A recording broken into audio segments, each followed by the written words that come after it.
Hello again, everyone, and welcome to Time Traveler's Coin Exchange. Tonight we're going to have episode 128 of The Coin Vault Has Opened.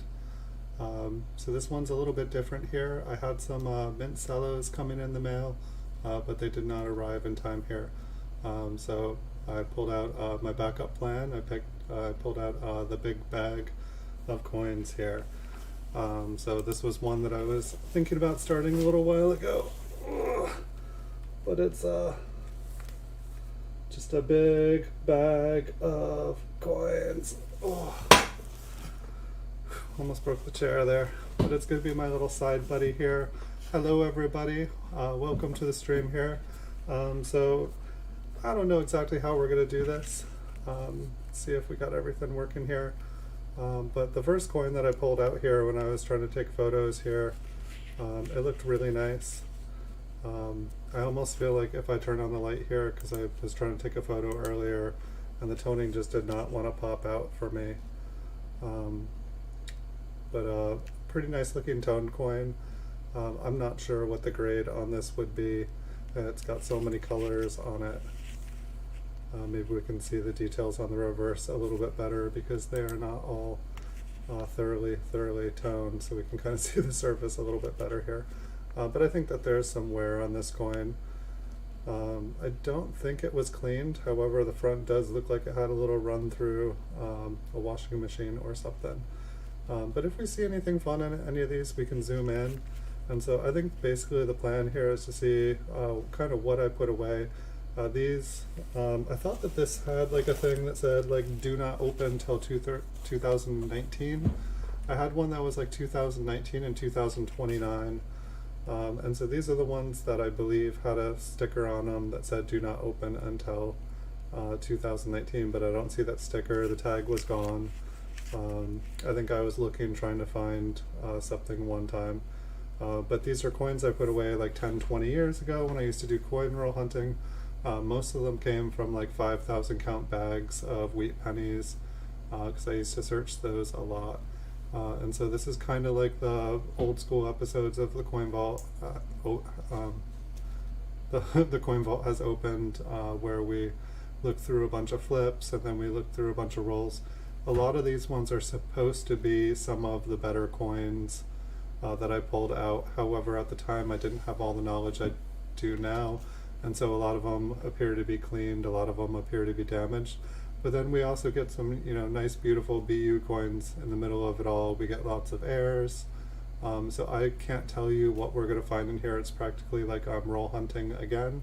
However, these were all coins for one reason or another I thought that I should keep. And these are ones, they're all put into like little plastic bags. So this was me thinking that I was doing them a favor and putting them all in a little bag so that they wouldn't touch each other. And so basically what I'm going to do, I think here, is I'm going to basically I have more canvas bags here, so I think I'm just going to kind of like collect some of the ones that seem kind of awesome out of it. And then I'm going to put the other ones just into another bag here, and then if we do future episodes of this, if it's fun, we'll just know where to start off from, because I want to put all the coins back into the bags. And so I want to imagine that a lot of these ones here are going to be probably like problem BU coins. Some of them are going to be cleaned. A lot of them are going to have fingerprints on them because I pulled them, out of big bags. But some of them might be better dates. There were all different reasons that I put these in here. And so hopefully we'll get lucky and find some cool stuff. But hope you guys are all having a good night. I'm definitely having a good weekend. Hope your guys' weekend has been fun. I got some really cool coins in this week. I had some really good luck with some of the PCGS slabs I had.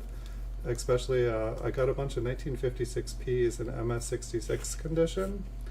And a bunch of them were Liberty errors, and then they also had like skull cracks, and they had die cracks down on the base of the collar here. They had die chips on the reverse, and so it was pretty cool.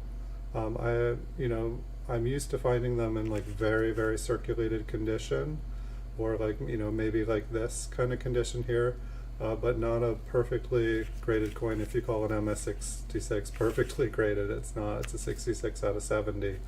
But a very nice choice example, you know, a nice high grade example with some cool errors on them. So I was kind of happy about that. And I got my first error dime. I got I think it was a 1954S, no JS on it. It was missing its initials, and so that coin seemed pretty cool. I was pretty happy about that. This one here, it kind of looks like it might be a partial collar strike. If you look at the rim, it kind of indents on the edge there, and it's probably, you know, around the edge here. It's kind of like if you like have a piece of wood that's had woodworking. It's can't think of the right word here. It's not tapered down, but it's just beveled, I think. So this one might be a partial collar strike. It's not the best example. I've definitely showed you guys better examples on different episodes. And so some of these are probably going to be terrible, but it looks like here we have a 1910, so it looks like we're probably going to go the full spectrum of dates here. I imagine that there are probably a lot more better date coins in here than the other rolls, because if I found something that was a really nice date, they probably went in a bag like one of these instead of in a roll. I've got my friend Coffee here, so I've got a cup of coffee and I've got a big old sack of coins. I think it's time to get some new paper here for the next episode. It looks like I've been doing too much raw coin. 1958D. And so I will have some more Mencellos coming up here in the future. I ordered some last weekend to make sure that there were some by this week, but I don't know how things are going for you guys, but here it seems like the mail all of a sudden is taking about 2 weeks to come in, and so that's been pretty interesting, having things be so slow. I've gotten so used to like mail coming in like 2 to 4 days.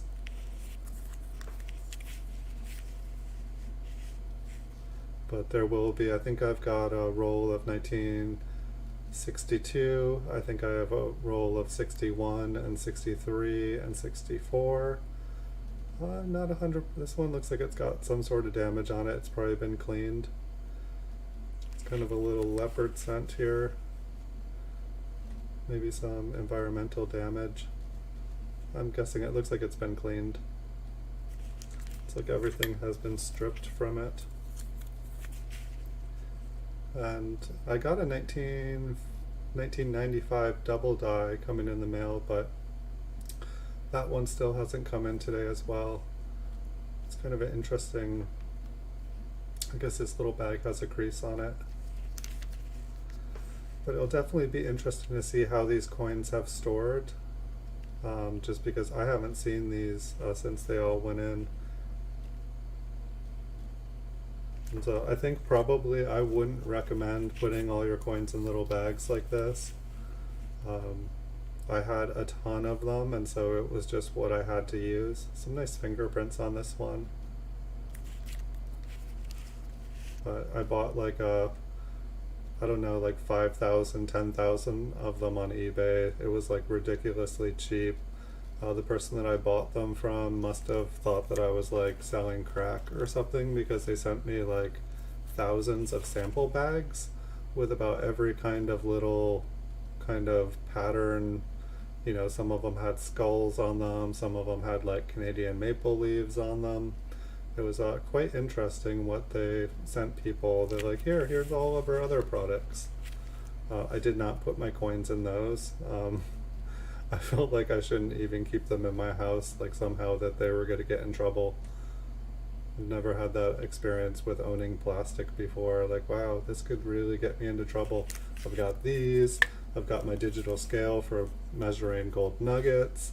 I'm like, yes, these things should not all be kept in one place together, even if there is an official use for it. It's like, yeah, that's for weighing gold nuggets. Gold nuggets, you say? Yeah, and weighing my post office packages.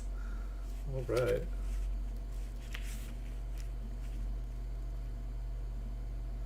And so one of the things I'm hoping too is I had like a really nice roll of 1909 VDBs, and I have not found them. You know, all these episodes and stuff that we've done, I have not found them. Looks like this one has been cleaned. It looks like it has some toning on it, but I'm guessing it is from whatever cleaned it. 1935. And I might be able to get things set up here a little bit better. I'm noticing, I feel like these little bags, they definitely have a nice glossiness to them. But they're kind of blinding me, and if they're blinding me, they're probably blinding you guys too. Looks like maybe 1918 doesn't quite look like the way a 1910 would be. But this will hopefully be fun getting to go through these. I haven't gotten to go through any raw coins pretty much for a little while. And so I'd say these are pretty much raw. And one thing that's striking me now is that we may want to go through these a little bit closer, look through some RPMs. You know, this coin here, it's obviously been cleaned. You know, it's got that bright, nice, bright, happy feel, but when you look at the fields, everything is like super scratched up. A coin that is that scratched should not maintain that brightness, not naturally anyway. You can see on the wheat ears here, like how flattened they are. And it's like things like that really used to confuse me when I was searching through coins. It'll be interesting to see if we get like a random proof or something in here. Obviously this is not one of them, since it's like that 5 on it looks gigantic, but I think it's really just been worn down.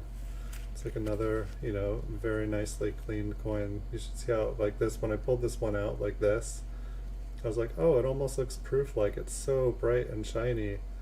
But somebody just polished this thing. When I was going through these coins, like way back, whenever I'd like come across a really nice, bright, shiny coin like that, it really confused me. And, you know, 1935, they didn't make proof coins in 1935, so it's just I knew that these didn't look like normal coins. You know, they looked different, and I knew that they were proofs but didn't own any proofs, so I thought, well, I better not get rid of these because I might be throwing away, you know, a really rare old proof. And so if you guys collect proofs, you know, at least the modern wheat cent ones are like 1936 to 1942, and then they stopped making proofs again. And then they started making them again from 1950 until 1964, and then in 1965 they stopped making proofs until 1968. So there's no proofs for 65, 66, and 67. So it looks like a 1917 here. Not the best condition. But we'll be looking at some nicer higher grades here in the future, unless you guys love looking through these ones, and then we can bust out this or alternate or whatever you guys want. I know we switch things up on here, but I try to keep things like somewhat consistent for you guys so that you have some idea of what to expect if you tune in. Yeah, this one's kind of got like a doubled rim to it, like there's kind of 2 lines on it.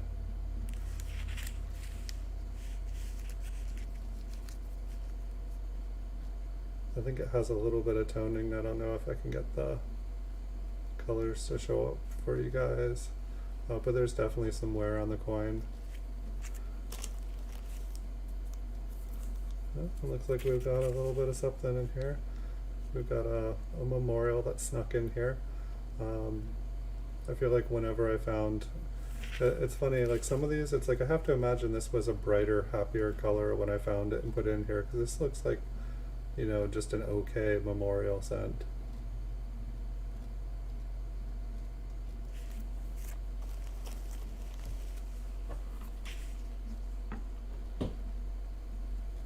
$1940s.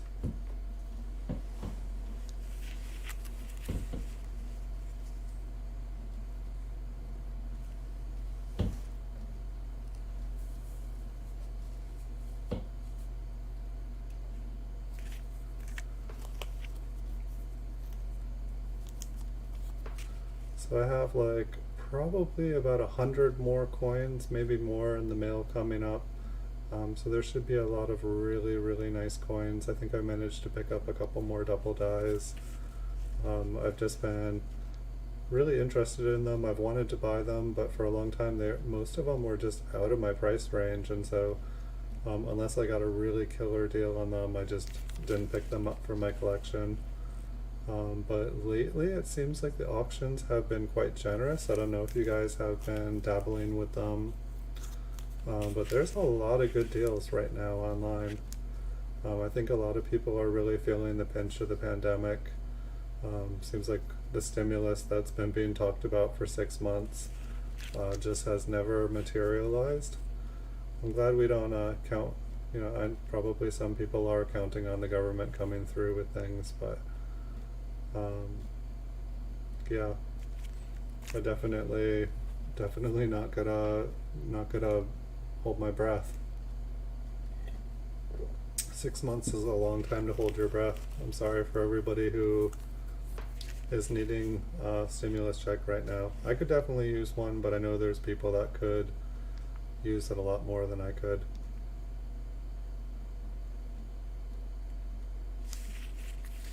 It's like one of the things I liked about the flipped coins is that when we did find something like really special inside a flip, I could write a little note on it.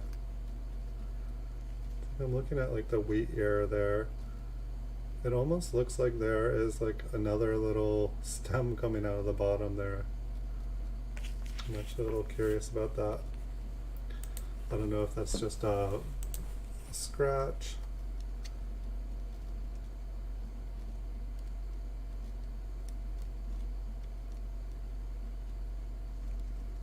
Let's see if we can go in a little closer, make a little bit more sense of it.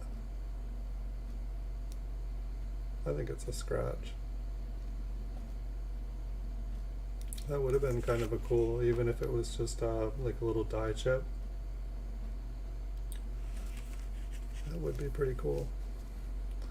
And I don't know if this, I feel like this light bleaches things out. It does make things a little easier to see. Let me focus. See if I can focus a little. There we go.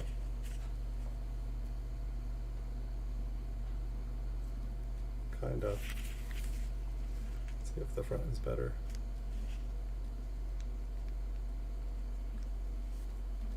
Maybe if I focus it up like.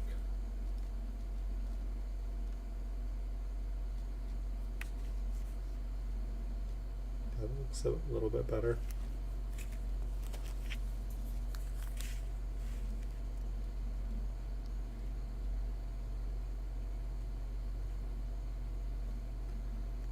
So I have a bunch of mint sets that I've been getting together.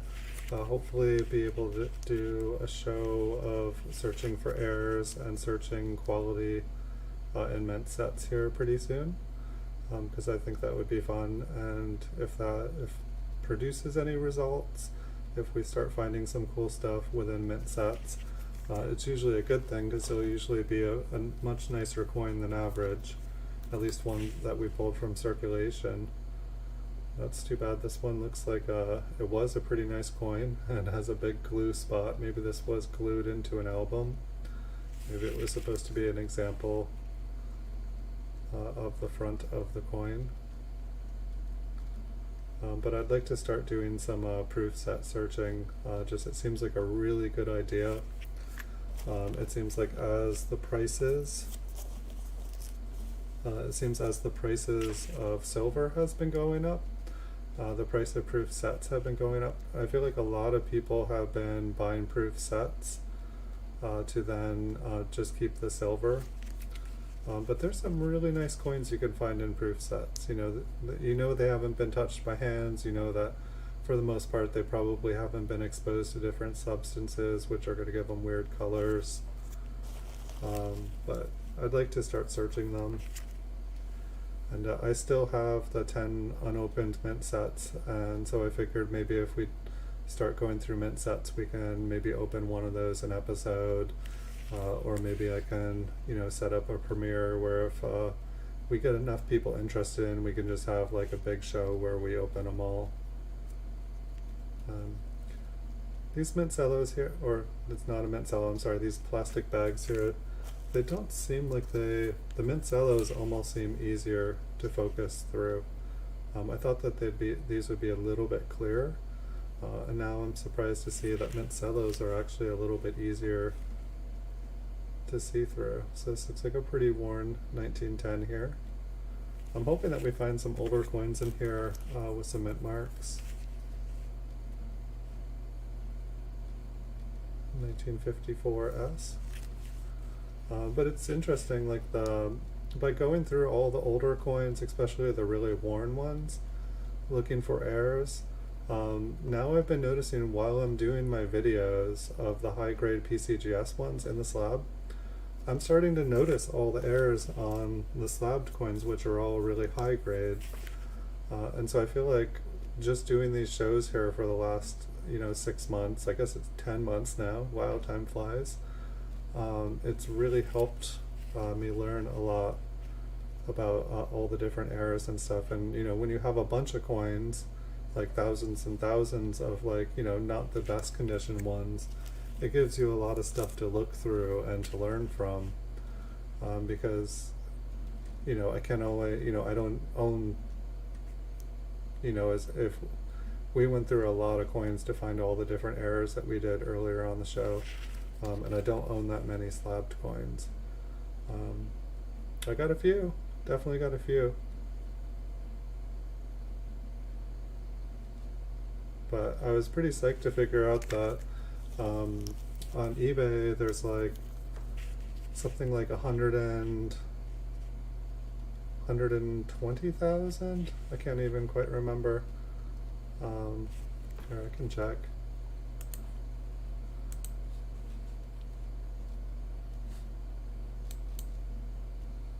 But yeah, there's like 121,000 PCGS graded US coins. And out of those, I have about 3,350. So 1 in 40 PCGS graded US cents, or I'm sorry, US coins are mine currently up for sale, which amazes me that like if you're on eBay, there's like a 1 in 40 chance. Hey Logan, welcome. There's like a 1 in 40 chance that you're looking at one of my coins if you're on eBay. It just amazes me that there aren't more up there. How are you doing tonight, Logan? Welcome to the stream. Hope you're having a good night. Yeah, when I went to when I showed your channel and Edwin's channel the other day, I got my first copyright claim for visiting your guys' channel.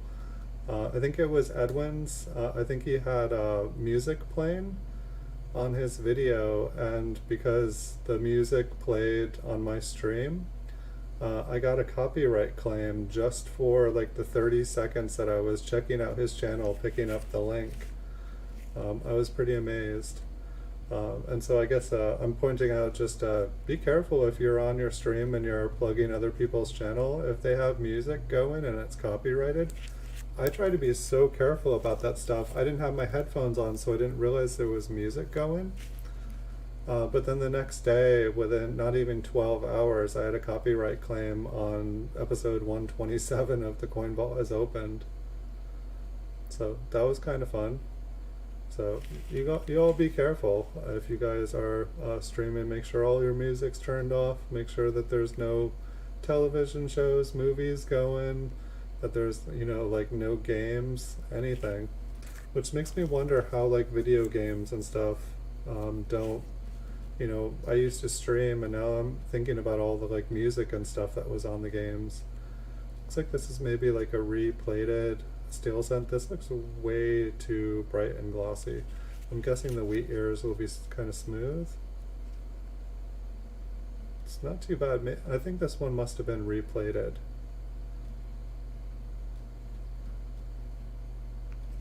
Kind of interesting looking. The rim here on this one is kind of eaten up, it looks like.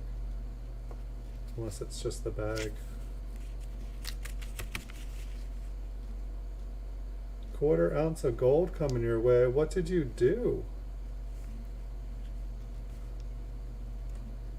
Did you buy it? Did you win it? I think this one maybe got struck on the side. That's pretty awesome, Logan. Congratulations. Yeah, that could. It seems like we've got a presidential election coming up here soon. I've noticed in the past, I feel like gold usually has like a pretty violent swing around the election. There's just so much uncertainty. In my head, if I was to make a prediction, that gold will go up to about 2,200 right around the election. And then probably right after it, it's gonna like, my guess is it'll go down to about $1,300 an ounce. If there's like an apocalypse after the election here, I'd say it's gonna go high. If everything just kind of goes back to normal everyday stuff, I would say it's gonna tank. An 1898 half eagle $5 coin. That sounds fun.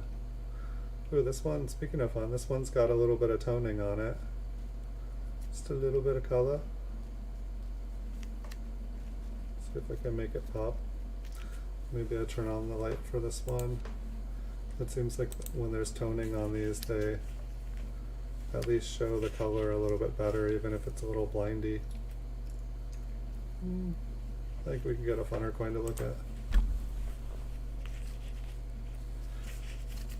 That's pretty awesome. Is it a raw coin? Has it been graded? I really wanted to buy a bunch of gold online. They definitely were a lot cheaper when they were not graded by a third party. But like there was, when I started to look into stuff, there was a lot of fake older gold coins. This one looks like it's got some toning on it too. This kind of looks like the first one we looked at.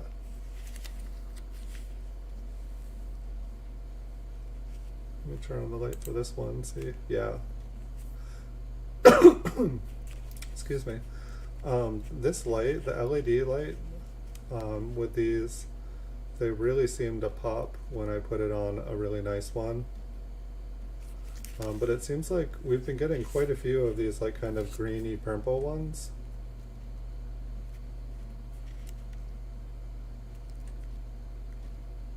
Really kind of fun coin. I'm guessing that this one is probably, I don't know, it's hard to tell. When these coins get really heavily toned, it gets, you know, there's so much stuff going on. It looks like it's in pretty good condition. I would say, you know, at worst it's like an AU coin. But I'm not, I just can't see the wear because it's so bright everywhere. But I want to say I can see a little bit on his cheek. But this could be a pretty nice coin. I'd have to look at it outside of the baggie here. Congrats. A nice older gold coin collection is pretty awesome. I feel like the more that gold goes up to, I feel like every time gold hits a new high, more and more of those older coins get destroyed. And I think it's really sad because I think that they're a really fun, special part of history. But that must have cost you a pretty penny. The fake gold one, right? That is kind of funny. It's like they, you know, just kind of took some of the gold out of it.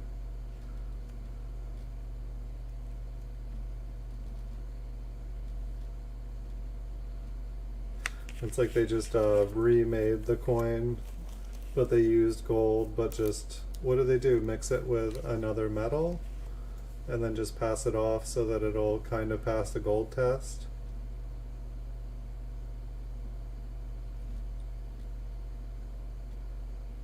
Well, that sounds like a pretty good price for a 1/4 ounce. That sounds like a great deal. And you know, maybe if it's a fake one and it at least has most of the gold in it, I hope it's not a fake one for you. I mean, it's interesting. There's just so many different kind of older ones, and sometimes it's like you have to have, you know, for me it's like I need to have a real one in hand to be able to tell against the fake one.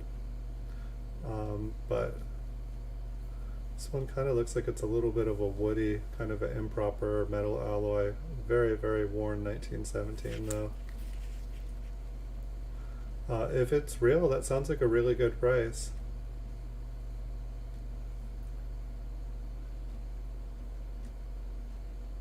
I remember when I did buy a bunch of gold, like gold was still at like 300 an ounce or something like that.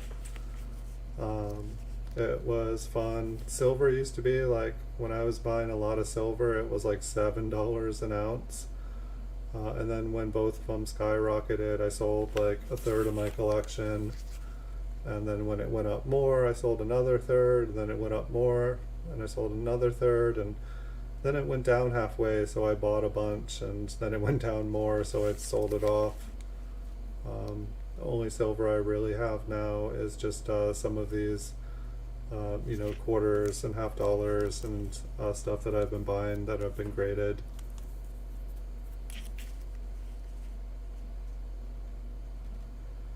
I figure if I buy it for its numismatic value and I'm paying just a little bit over the spot price, that even if silver goes down, I'll still have the numismatic value. And then if silver goes up, the metal will become worth more than the numismatic. And I feel like a lot of times the numismatic value goes up with the price of silver. Like a lot of the older coins, if all of a sudden the numismatic value is less than the spot price, I feel like a lot of the companies raise the numismatic value to match the spot, because otherwise all those coins just get melted up. And they, if all the nice coins get melted up, it's, they want to grade them, so it looks like this one's got some rot on it. I probably didn't know what to do with it. I'm like, well, most of the coin is bright and happy.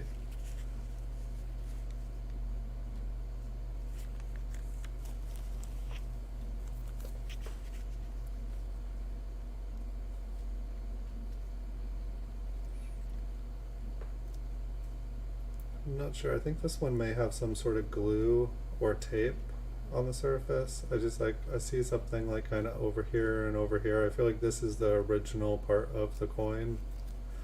The reverse probably looks normal, just some fingerprints. A little bit of wear.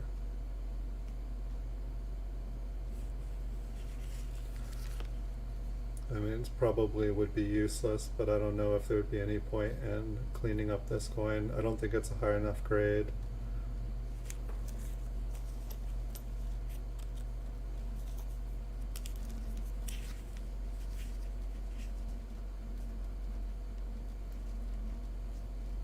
It's like, it seems like most of these coins seem to have like just a tiny bit of luster left, or they've been cleaned.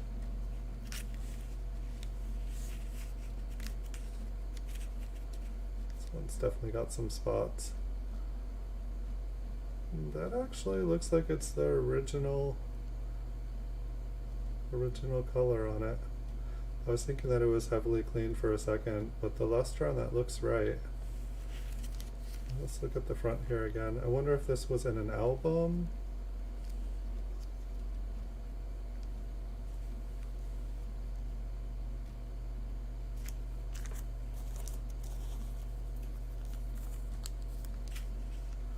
So what's the next coin you're going to go after, Logan? Do you have any plans? Are you going to start an old gold coin collection?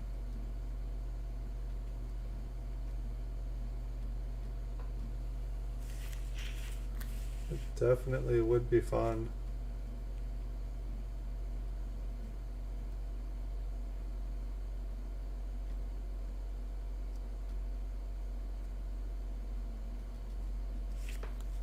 It's like amazing how much just a little piece of gold costs these days. Anybody that was stacking gold there for a while is probably pretty happy. Looks like this one has like a monster skull crack. It's almost like his brains are bubbling out. No offense to Lincoln.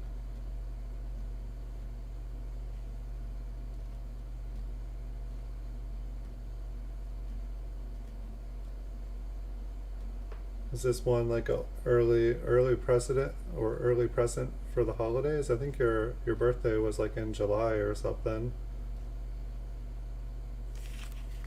Or was did you put your hard-earned money up for this one?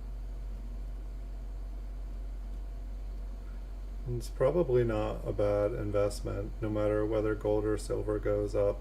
I feel like a lot of the older gold coins, they have a steady value. And I'm definitely noticing a lot of the older coins, no matter what they are, gold or not, it seems like I'm having a harder time acquiring them. The coins in my store are selling out that are past like a certain date. It's interesting too, like some of the prices, like the price guide prices are like falling on things, but there's none available, and the ones that are available are like 3 times the price of the price guide. It's almost like the price guide is trying to tell people like sell while you still can, and everybody else is like, yeah, I'm not selling for that. I wouldn't sell for the prices at some like Flying Eagle cents. Like the price guides have been going down, but if you look at what they sell for, they're selling for like way more. Like someone's been consistently buying up any Flying Eagle cents I've been getting. Like I used to have a ton of them, and like the price of them, it just doesn't match. Like the price guides don't seem to have any kind of they don't seem synced up with reality. Looks like some environmental damage on this 1912.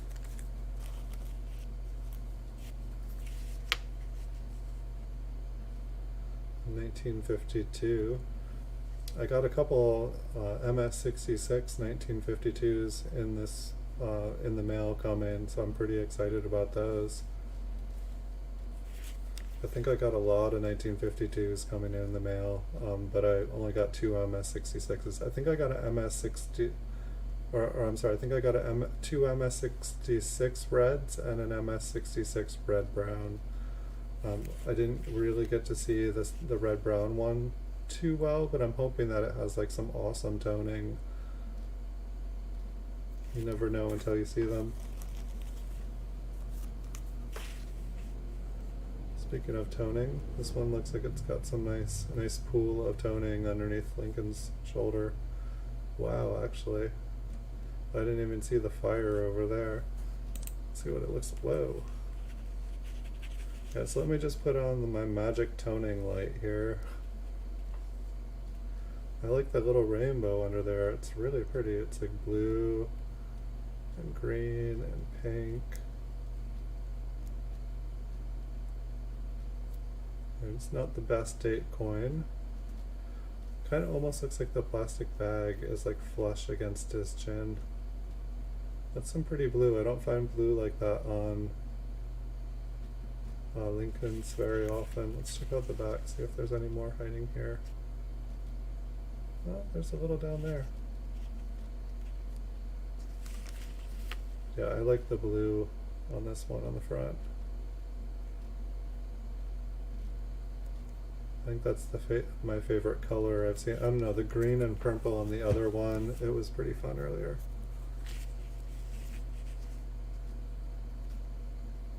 Pretty worn, but possibly gradable 1911.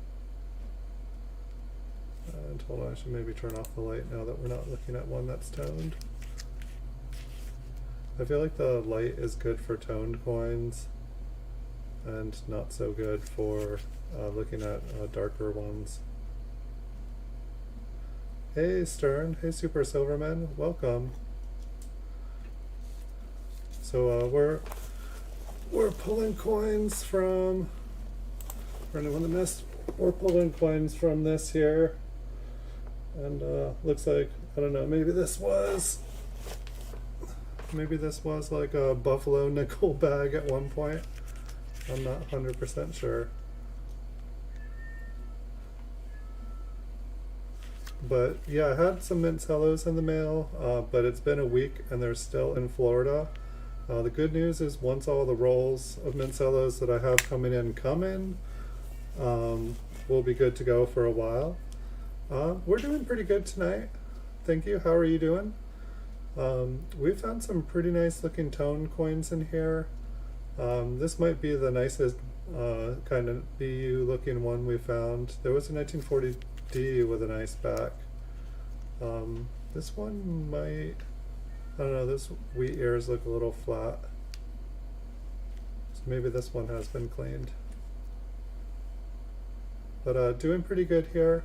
The expected video that I was going to do tonight wasn't here, so I pulled this old bag out that I've been meaning to pull out. Oh, we got another tone one.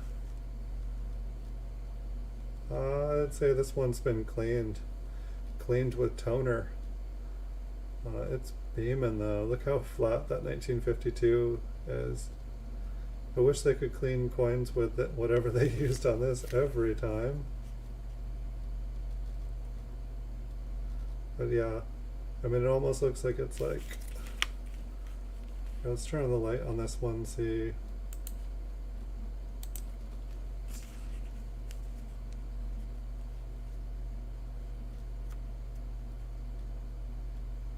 Too bad. That would be some fun colors if this coin, I mean, I'm assuming this hasn't been like heavily struck through grease on both sides.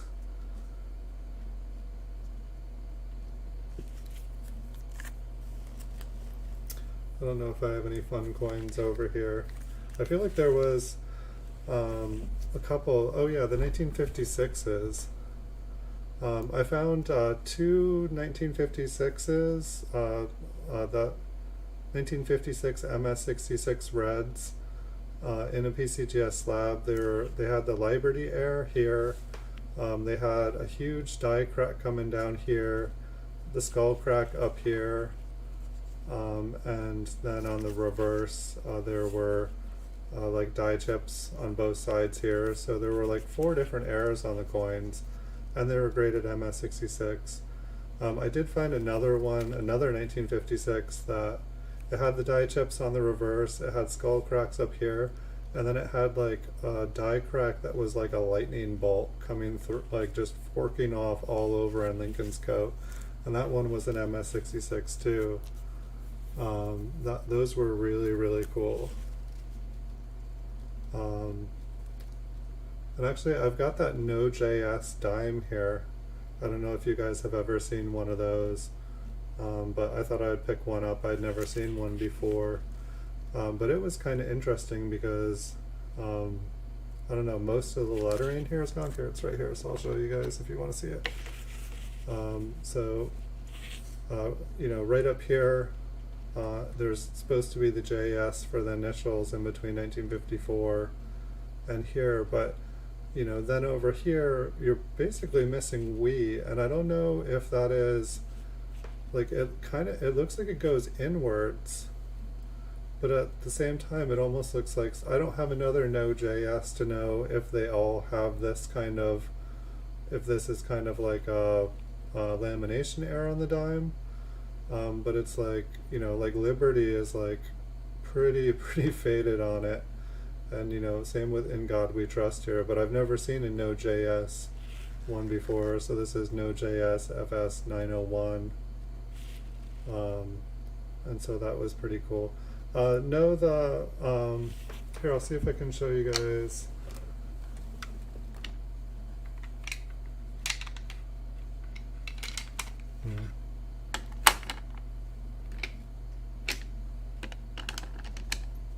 Just give me 1 second. I'm pretty sure I know where they are.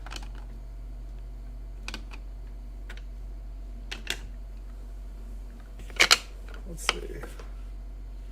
Oh yeah, so this is the one that had like kind of like the lightning bolt that kind of forks out throughout it. I thought that one was pretty cool. Maybe this is one of, no, okay. Sorry, I got quite a few.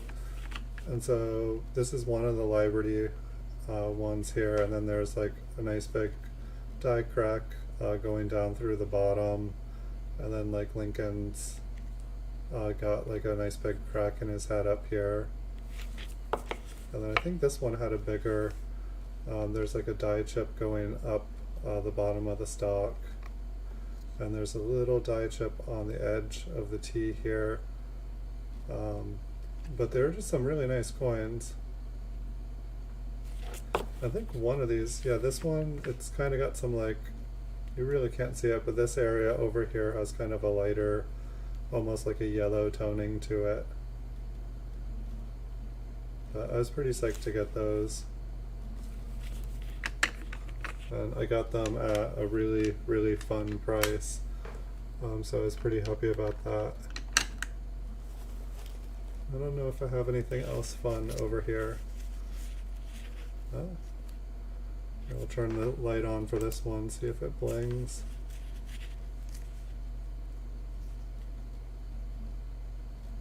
But yeah, I'm not positive. I think I got one of the Kennedy, there's like a Kennedy, what is it, no FS? No FG? I think I got one of those too. I thought it was going to be in the mail. I might have lost the auction and just thought I had won it and got outbid at the last second. But I've been picking up some of these kind of random coins. I think I got a D over S. What was it? Like a 1954 D over S, I think. I would have to check my records. This one's got some fun colors on it. It definitely seems like I seem to have put all the like nicer kind of toners. Perhaps this one's been cleaned. Like Lincoln's face looks a little bit flat for a 1957 D.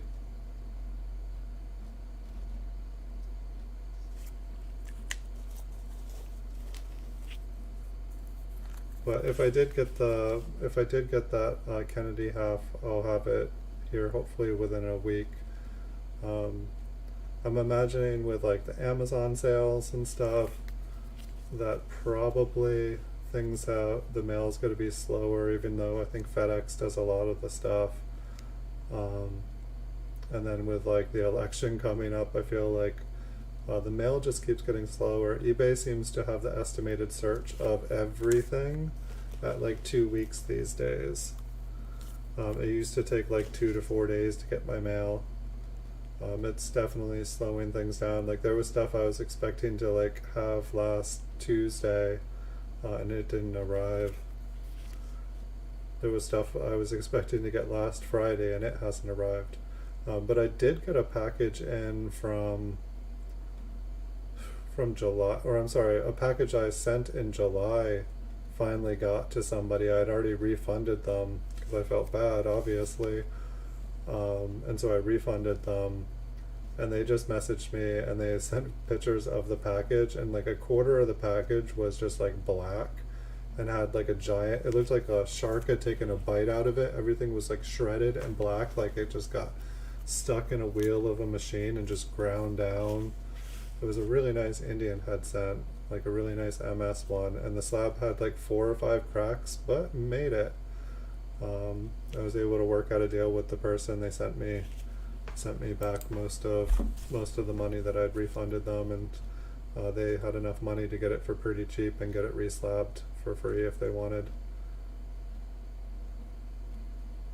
But glad to see. I think I only have one package lost in the mail now, and that one is coming to me, and I already got a refund for it. I've been watching for it since like July, I think, as well. But it seems like stuff does magically happen, so I'm keeping my eye out and have that person bookmarked in case it arrives.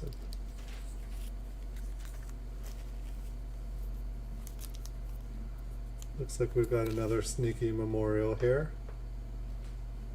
In 1975. It looks like this one was maybe, is this like a Thanksgiving, or are those like 3 kings there holding baby Jesus? Oh, it's a fire. Or what is that? I'm not sure. I'm not sure if that's supposed to be pilgrims and Native Americans. I mean, it looks like we got pumpkins and like maybe, can't tell if I can't quite tell there. kind of interesting. I've never seen that one before. I don't even remember ever finding this coin. We probably have it flattened out on the reverse. It sure would be fun to make coins like this. I looked into it one time. Instead of making stickers or something, I figured that I could make you know, like a little stamp or something that had time traveler's coin exchange on it, and then I could just, you know, coin roll hunt and then stamp everything and then like return things into circulation and send things out as like kind of gifts for people. It still seems like a good idea. It seems like it'd be fun.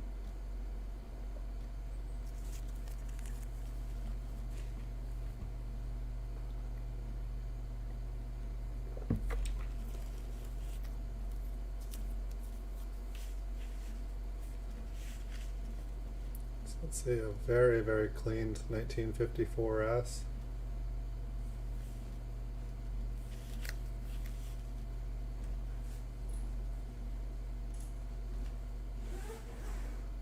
I'm not quite sure what's going on in between that E there. I'm assuming it's damaged, maybe a little extra cleaning happened there.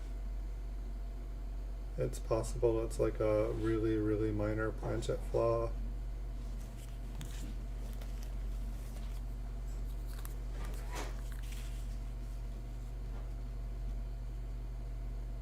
$19.55p.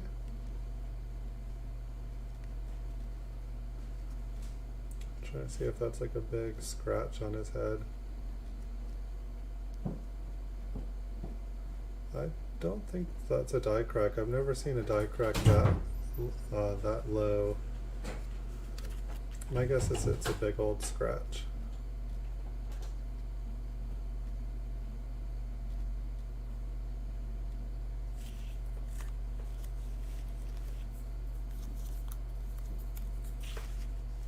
I'd like to see some really nice older coins just pop out of here, because I definitely know that I ran into some nice older ones over the years. I mean, these are all from 10-20 years ago, so I haven't looked at these in forever. But I definitely, like, you know, it's like I wouldn't find key dates, but I would find really nice, well, that's a little bit better average, 1917. If it was cleaned, it was a pretty light cleaning. There's still some details on it. It's like the luster around the edges looks original, but I feel like it's probably had some cleaning in the fields. Like if you notice around Liberty here, how it's darker around Liberty.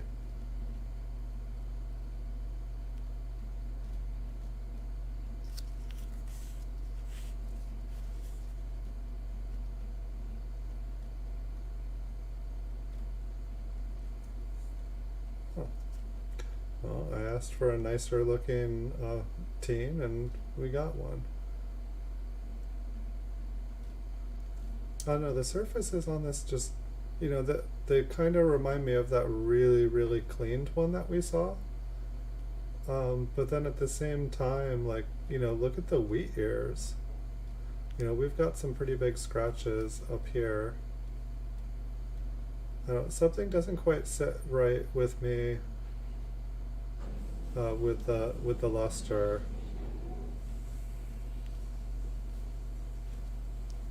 But at the same, yeah, it's something that I feel like this one's been cleaned. It's just interesting how well all of the higher devices are on it. Let's take a look at the obverse here again. Yeah, I feel like if they cleaned it, they only cleaned like kind of the fields on this, but at the same time it doesn't look MS to me. That's an interesting one. Let's hope we find many more like that to kind of compare. But I mean, here's kind of another example of that. It's a 1954S. You know, it's like this one looks like it's been cleaned to me.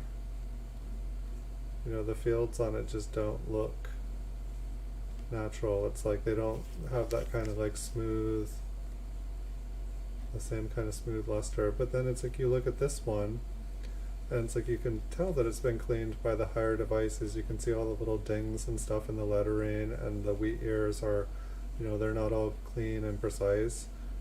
But the other one, it was like almost like they were able to clean just like that last one, but without thoroughly damaging all the devices on the coin. And then it's like you look at this one, and the surfaces on this one look like they're, like the fields look pretty nice. It's like you can see like, the smoothness of it instead of it being all kind of rough and bumpy and scratched. Very interesting.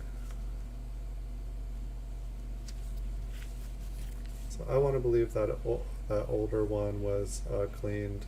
It was just interesting cleaning. I feel like if that was cleaning, they did a really good job not messing with the details of the coin, and they just kind of cleaned everything around it. But it definitely seemed like it changed the surfaces of all the luster on the planes.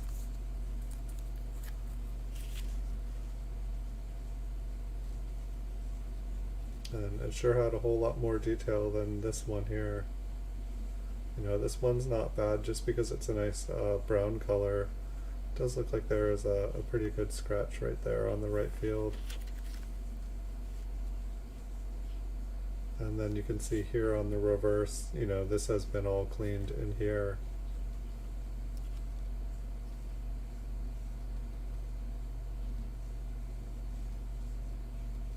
But it's like you can see how this one, well, I guess the front was pretty smooth here, but I guess, like depending on what the coin looked like before it was cleaned.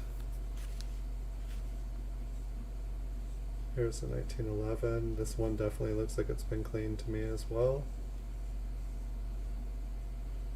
And I know I wasn't able to tell the difference between a clean coin and natural luster when I put these in here, but I did know enough not to clean the coins. And that's one of the reasons I just put them away. These were ones that I thought, well, they're nice and bright and shiny. Maybe they're worth money, maybe they're not. I'll put them away until I know more. And so that's what we're doing today. We're looking through and we're trying to, separate the junk from the treasure. And it looks like we're going to have quite a bit of junk to look through, but that's okay. I mean, that's half the fun of, hunting through coins, is pulling the treasure from all the junk.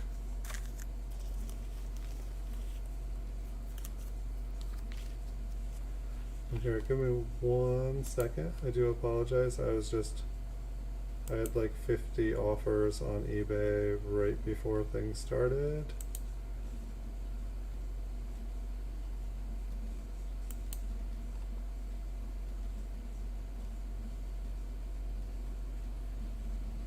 Let me just check on these.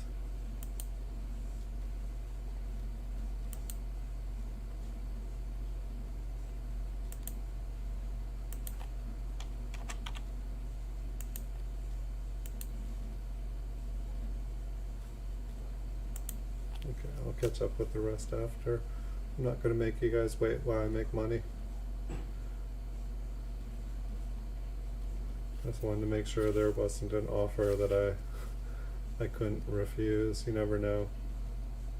Seems like I'm getting a lot of offers today for like 10% value. For a little while I thought maybe there was a stream going on where everybody was like, hey, I know, let's send a $5 offer for $100 coins, and see see what happens. Which, I mean, I can't say I blame people. If you send enough offers to people, even when they're nice coins, sometimes somebody needs $10 right now. It's definitely happened to me where I just needed a couple dollars to to finish a deal on another coin that I really wanted, and I was willing to let go of stuff. It's like I don't buy coins just to give them away for less than I bought them for. So it's like I don't make a habit out of it, but sometimes everybody, you know, sometimes it's nice to have an offer come in at just the right time when you need money. So I should probably turn off things under 50% of what I paid for it, because it's probably not ever going to happen.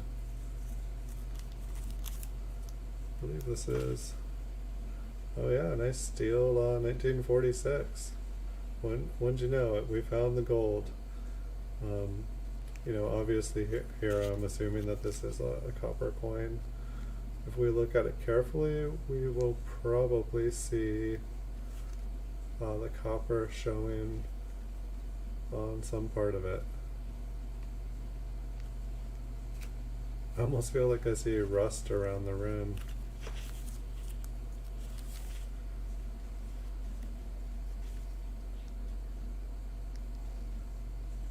Alright, I'll put this one aside. We all know that that's just steel covered.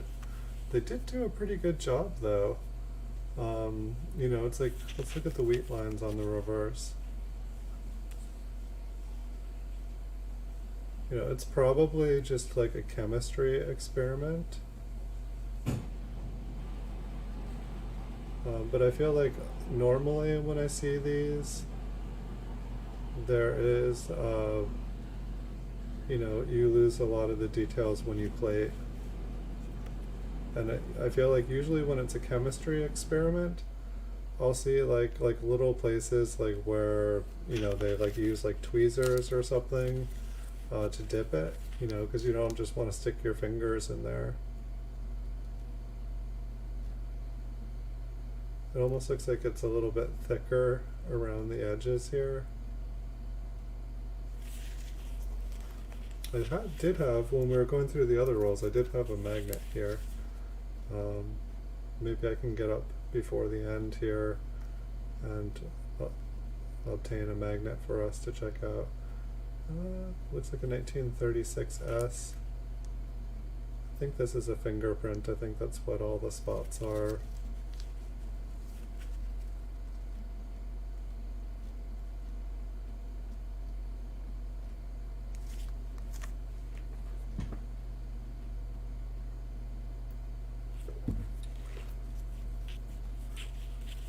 But yeah, looking down at that coin, the rim on it is super, super dark. Looks like this one has some toning. See, it looks like this one's probably been cleaned as well. Let's see if we can look at some color for fun here for a second. I think we can find some better toned ones. We've definitely found some pretty toned coins in this bag so far. I could not even imagine doing this again, like just like opening up all those little Ziploc bags. I have no idea how I had the patience to do this. Like, it's like if you ever try to, like, it's like even trying to do it like right now, it's like these things are tiny. It's like the only other time I've seen these in my life is when I'm walking down the street in like a city and they're just like all over the sidewalk outside a place, and you're just like, oh, wonder what goes on in there. I think I will just keep on walking and not find out.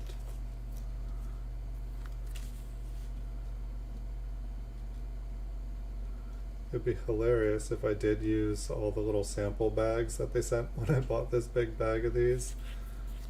They wouldn't show very good here on the show, but I'd probably get some laughs out of it. You guys want to buy a dime? How about a penny? How about a nickel?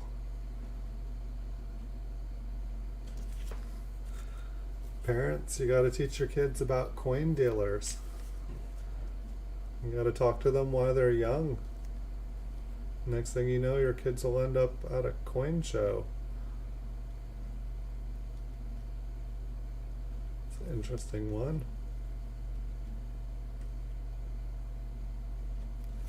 I'm guessing something got spilled on this one, but just the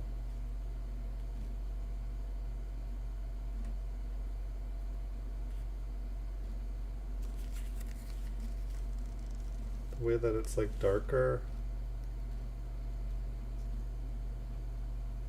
I mean, is this like somebody tried to like clean this coin but used the wrong wrong chemical. It's just like, is it supposed to be darkening everything?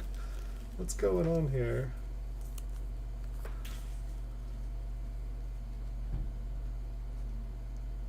Well, this one looks like it's got some natural luster on it.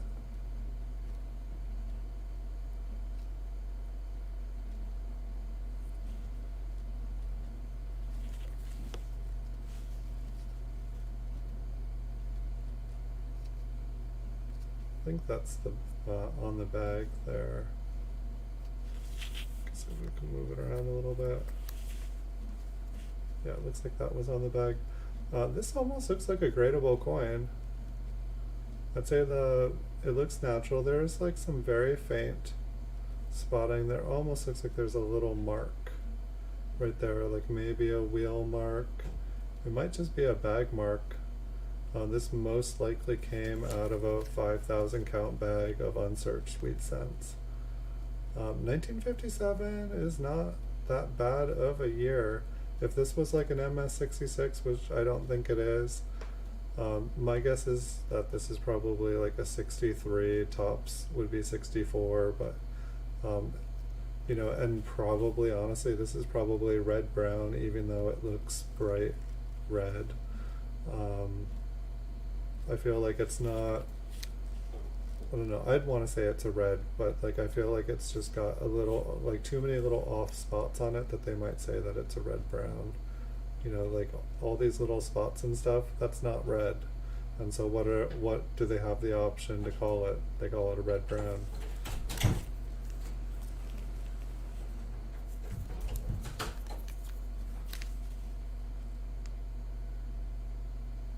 This one looks pretty natural here. I'd definitely go with the 1957P for sure.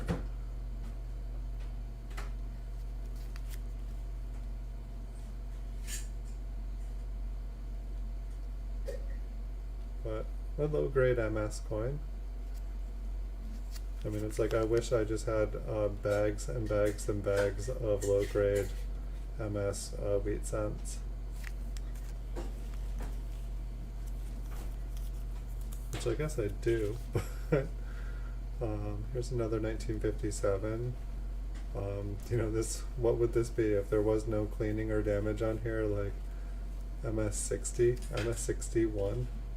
I almost never see, you know, it's like I've seen a couple MS-62 grades. I feel like PCGS just doesn't even grade things MS-60 or 61. They just drop down to a 58.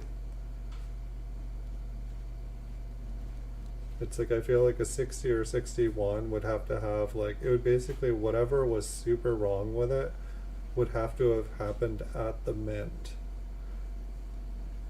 Like, it's like anything that would happen to it after the mint would be counted as like circulation, and then it wouldn't be a mint state coin anymore. It would be you know, almost uncirculated. And so I feel like they're pretty rare. It like has to be something pretty ugly. Here's another low-grade MS-57.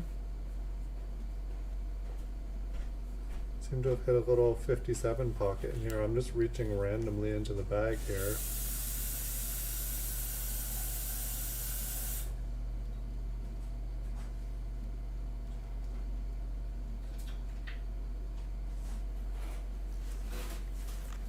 Yeah, like 1957 in MS-66 is not a bad coin. I was nowhere near an MS-66, but I mean, like, but you drop down to an MS-65 and like I feel like you can get them for like 15 to 20 bucks or so.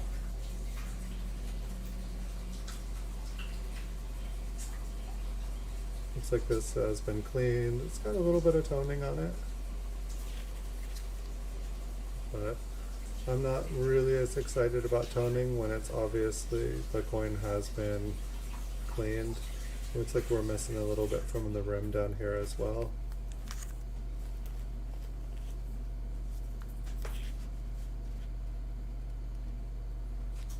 And a cleaned 1954S.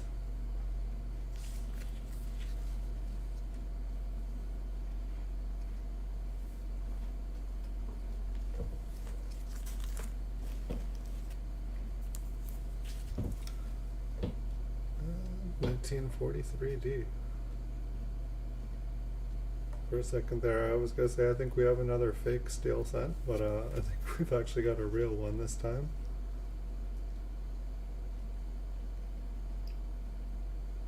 I'll have to find a magnet here in a minute before I end the stream, just so we can double check that other one, which I'm oh, we've got an invisible coin here. This one's pretty rare. Have you guys ever seen one of these here?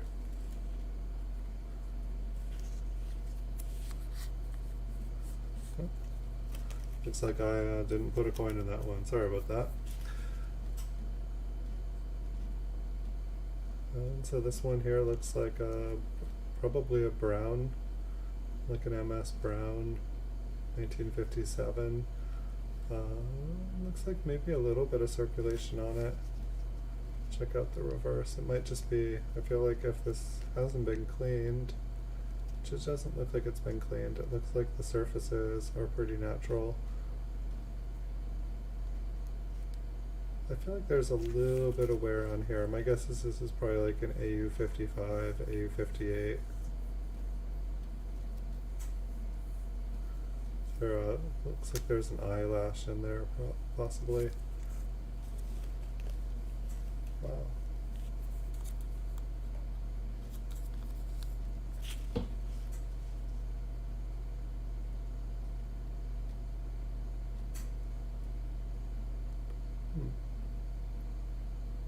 It's an interesting one there.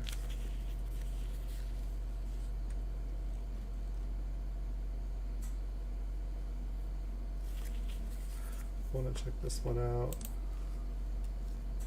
See what's going on with that one.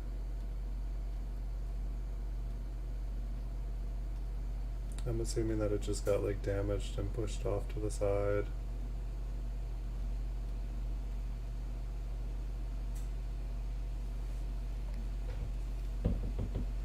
It doesn't. It must be a die chip. It's a fun looking one though.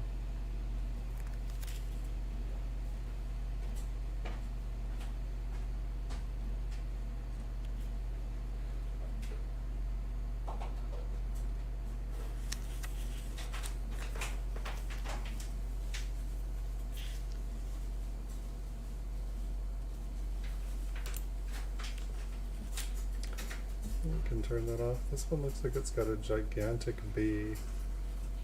Like if you look at the I and the E.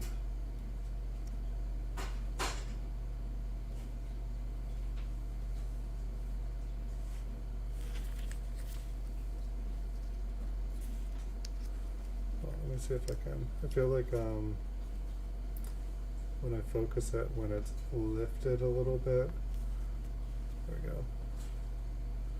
I feel like we get to see the coin better when I move it around.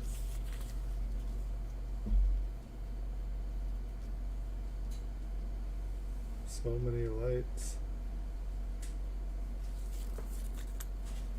So what do you guys think about this bag here? Should I do future shows with this? Do you guys want to get back to Mancellos? Do you guys want me to get some BU rolls to search?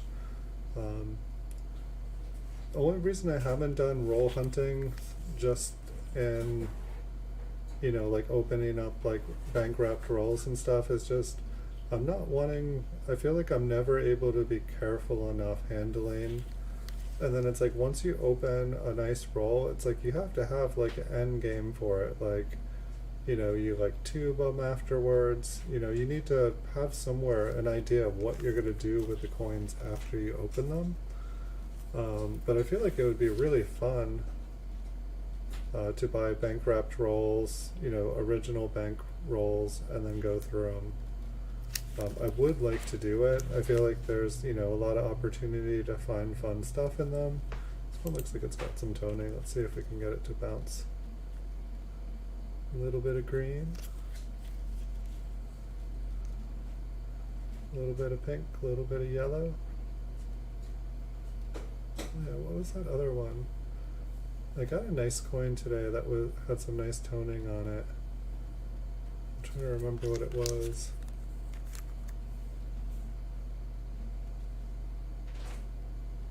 Can't remember. I think it was like early proof coin. And the toning totally did not show up in the photos or the video, but like the entire back of the coin was like a really pretty yellow.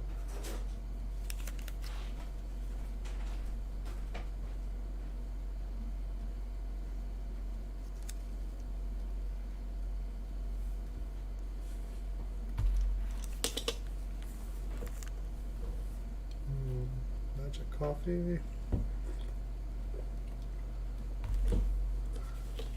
Let's see.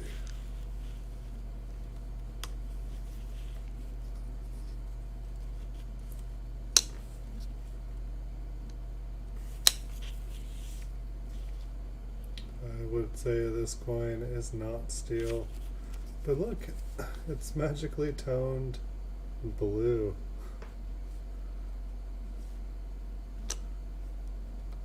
Awesome. Alright, so fake steel coin.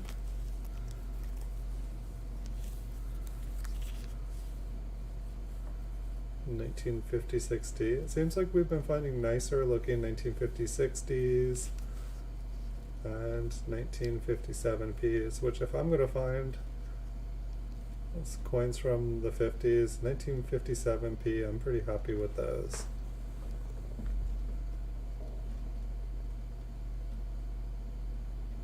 $1956Ps are pretty good too, but the temperamented ones, they don't seem like they are worth quite as much. I think an MS 66 1956 is like $50, but I think a 56D and MS 66, I think it's only like $26 if it's graded. That's one of the weird things is, and it's not necessarily weird, but PCGS priced coins seem to go for different amounts than a non-graded coin. It can be the same coin, but when it's in the slab, the market, there's just more demand for one that can kind of be like sold sight unseen. That's been my experience anyway.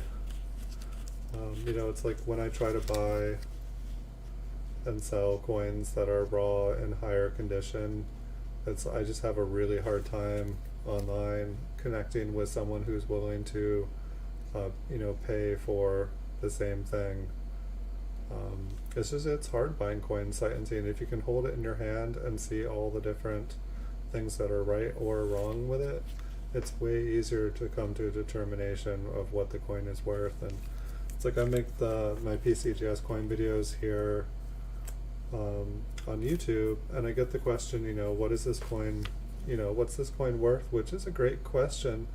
One of the problems is that most people are asking because they have, you know, they just found a coin in circulation, and then they are you know, trying to figure out, is this coin valuable, does it have worth, but they don't know necessarily anything about what makes a coin worth money.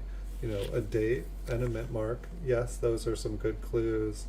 But then you need to know, you know, what condition the coin is, if it's a business strike, if it's a proof. There's just so much. And then when it's graded, you know, they'll be looking at a really nice high example coin in a graded video, in a video of, you know, a graded coin.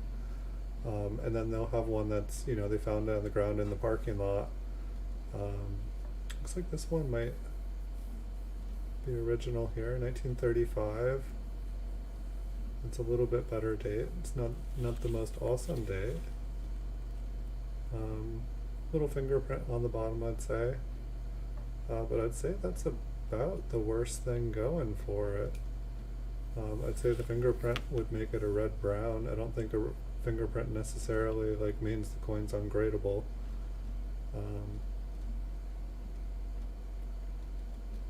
My guess is it's probably like a MS64 red-brown, MS63 red-brown. Not quite, you know, like I feel like a 64 red would probably almost pay for its slab. We seem to be getting a lot of these kind of like pink, green, yellow tone coins in here. I don't know if I put them away like this, but they definitely seem to be a pattern here. But yeah, it's like I've thought about putting, you know, the prices of like what the coin is, but then at the same time, I'm always doing sales in my store, and I don't want to be like, you know, oh, this coin is $50, have them come there and have it be $30, or like, you know, vice versa. You know, like the coin, you know, value went up, like PCGS changed their price, and so then all of a sudden the coin is, it's just prices fluctuate, the market goes up and down, and so if I put the prices on the videos, I don't want to be, you know, have one price, have someone click on something and have one price and then have the price change. This one's got some interesting rings. It's almost got like a ring of yellowy green and then pink and then yellowy green and pink.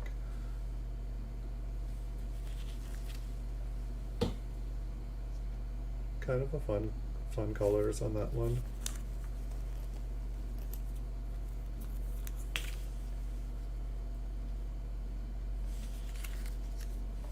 I'm going to turn off the light again, but I just want to see. It looked like there was a tiny bit of toning. Yeah, I'd say this one's been cleaned here. You can see inside the devices, it's just a little bit darker. It's much harder to clean in between stuff. It's like you really have to be very, very, very precise. I know we're under a microscope, so it looks like there is a ton of room there. But it's, you know, you need a very, very fine tool to be cleaning inside.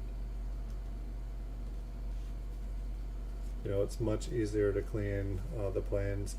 The front looks like it has much lighter cleaning than the reverse did. I feel like there is just a little bit of it.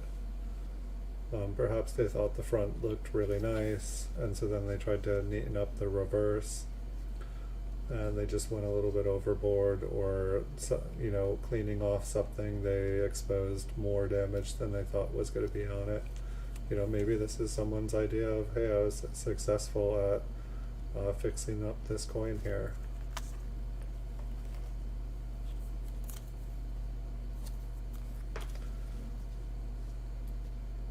Let's see, 1916. Looks like this one here has been cleaned as well. I mean, it's basically, the older a coin is, the more time it's had for somebody to take mercy on it and give it a good cleaning. You know, then people also just clean, you know, it's like naturally, oh, that coin's dirty, I'll clean it off.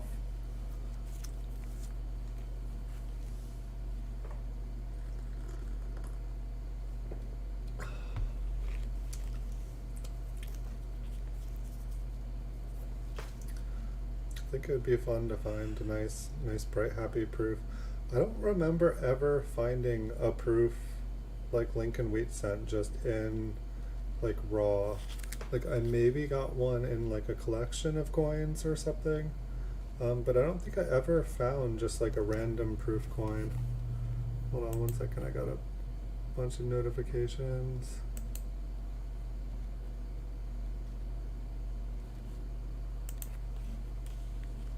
Alright, it's all good.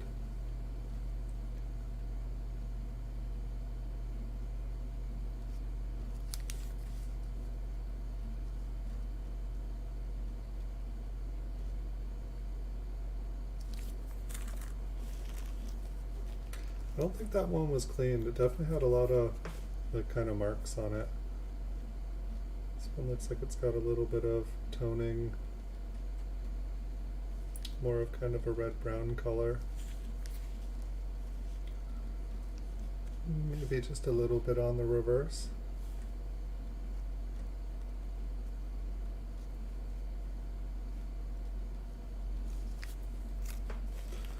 What to do with all these coins? That is half of what I'm trying to figure out. This one's got some cool texture on it. I believe that is like the original surface on it. It's just, it's interesting, like it's got a little bit of kind of streaks on it. Let's see what the reverse looks like. I'm guessing it's about the same.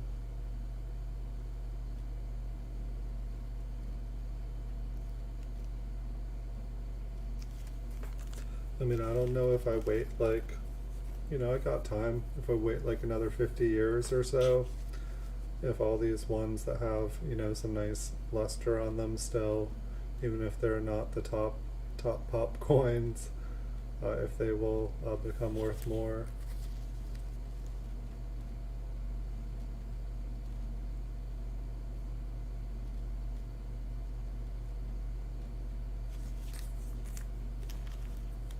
But what do you guys think? I know I asked before, what do you guys think of these coins? Would you guys like to see more shows with these? I mean, I have this bag, I have another bag of these. If you guys enjoy them, I can do more of them. I mean, there's definitely more than we're going to do here tonight. But I don't know if this is an acceptable substitute for you guys for what we normally do. Or if you guys would like me to try something else completely different. I was sure this other roll was going to come in, but I'll try to stay a couple months ahead here. I know we were doing rolls every night here for a little while because I was so backed up in rolls there for a while. But let me know what you guys think of this bag of Lincolns, and if you guys like it, I can keep we can do some more of them, and if you guys never want to see these ones again, we can throw them back into the vault and I can take them out and we can try this again in 20 years or 30 if you guys want it. But these have sat in the vault for like 10 to 20 years, so it's no problem putting them back in there again. It'll be interesting to see how the plastic and everything holds up on these. If the plastic becomes brittle, if the coins start to like appear like they've been damaged from the plastic. This will be an experiment. I think this one might be an older one. Not so much older. Just had that deeper chocolatey brown to it.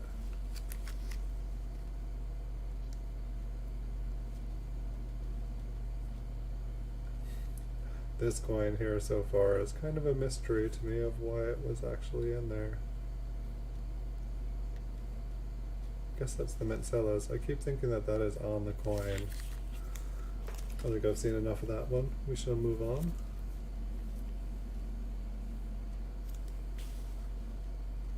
Yeah, it seems like where the coin's edge was, it seems like it puts pressure onto these.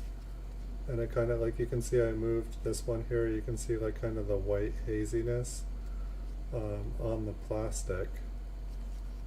It just seems like, you know, when they're, like, these are just sitting in the big canvas bag. I figured I would dump them all into this canvas bag here at the end of the show, the ones that we've looked through, and that way I can kind of keep track of everything. Almost looks like this one's got some toning on it that doesn't want to show.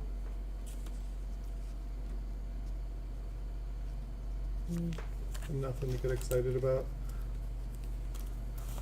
But here, how about this? If you guys like these coins and want to see more, or they're acceptable to you guys, hit the like button. If you guys never want to see coins from this bag again, hit the don't like button. And so you guys can vote, and if we get more likes, I'll think that this is acceptable to show you guys again when I don't have other stuff in that we normally look at. And if we get more dislikes, I'll put them back in the vault. But it's up to you guys. It's anonymous. I'll never know who hit the unlike, and I told you guys you can't. Whoa, hello. Okay, let's turn on the light and see what it looks like. Well, we don't even need a light for this one. Nice. Come on, hit the thumbs down to this one, guys. Come on, you know you hate it. What do you guys...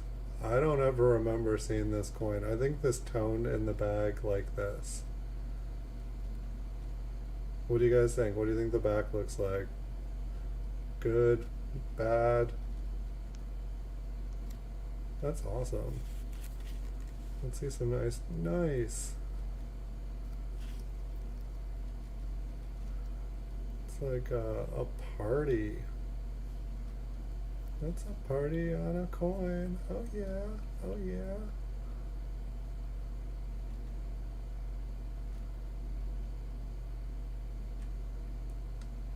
Yeah, you can see right here, this is where the person was holding it when they dipped it in the toning acid.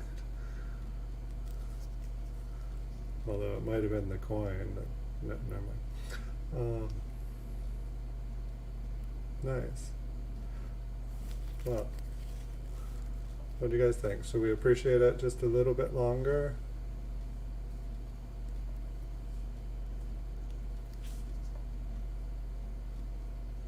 Look what, that's like red, orange, yellow, green, blue, purple, pink. That left field is awesome. It's like the only color like we don't have, I feel like, in a lot of it. There was that one coin at the beginning that had like really nice turquoise down on the bottom. I feel like there's like a little bit of blue in there, but that other one we saw earlier was like super turquoise. That one was pretty. Okay, let's pull out 50 more of those, shall we? What do you guys say? Oh, we got a cud. Hello, cud. That's a big old fat cud. Nice. Alright, if you guys like cuds, hit the thumbs up. If you guys never want to see another cud from this bag, hit the thumbs down. Let's check out the reverse here. But that's a nice big cud. Nice big fat one. Alright, who wants to see that toned coin again? I left it out.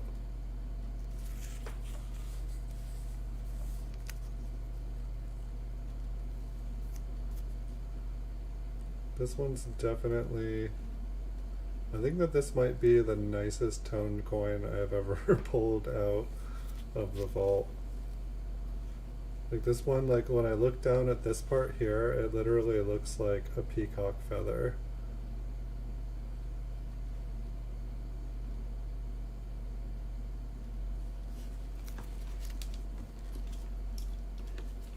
Hey Veronica Horton, welcome, good to see you. So we're just pulling out random coins from a big bag that I put away like 10-20 years ago. They were all supposed to be kind of better coins. You know, it's been real hit or miss. It's like clean, clean, clean, clean. I think that this is the first error. This cud here is the first error, but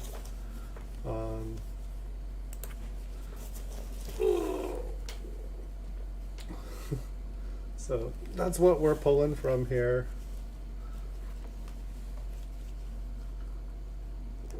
I should stop doing that. And chairs get a break. So here we have a beautiful cleaned coin. It's a very nice cleaned coin. So yep, nothing to see here. We shall keep on moving on.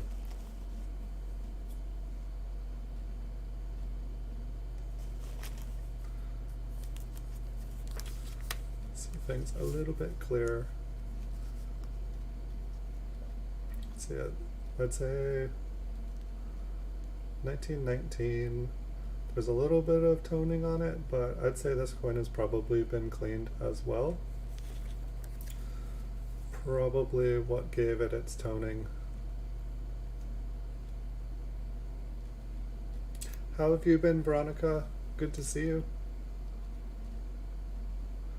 Yeah, this one kind of has a green and pink to it. It does not look the most natural, but that's okay.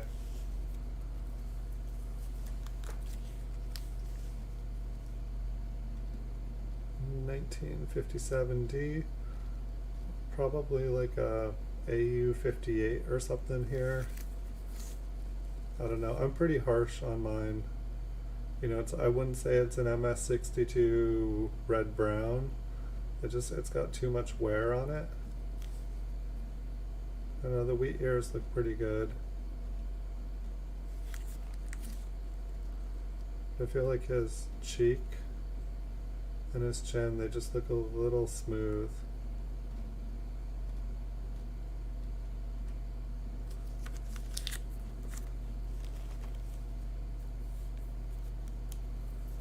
See if I can find another cut in here for you, Veronica.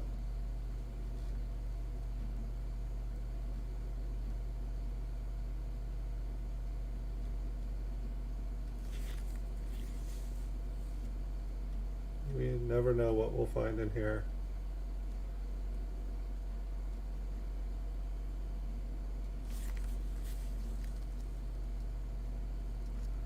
And so if you guys see a coin that you guys like, or you're enjoying these coins, hit the thumbs up. If you never want to see these coins from this bag again, hit the thumbs down. It's, you know, you guys can say it in a message too. But I know I'm trying something new. The coins I was going to look at did not come in today, and I had been dying to look inside this bag here for a while. It was either this or open up the mint sets, and I feel like I want to hold on to the mint sets unopened just a little bit longer. It's like opening a Christmas present and then waiting till the next Christmas to open it. It's how long I've been waiting to open those other ones. Not sure what was going on with this one. It does not look fancy.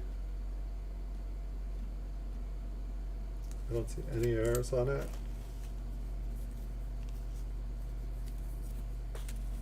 Some of these we will never know why they made it in here. I mean, these ones were supposed to be like way better. Like, these were supposed to be the ones that I didn't put in a roll because I didn't want them touching another coin.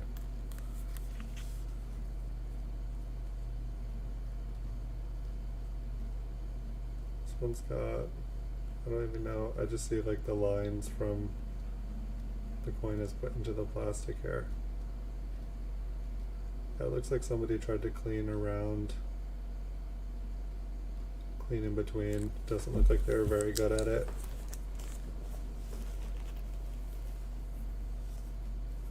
Well, welcome both of you guys.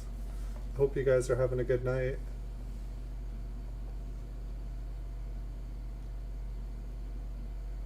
So I'd say this one, it looks like it's got some light cleaning to it. The surfaces just look a little dull. You can see lots and lots and lots of little kind of marks on it. Lots of little ones. It looks like it has a little bit of original luster, but it looks like it's been cleaned. And if you look at the wheat lines here, they're kind of flattened.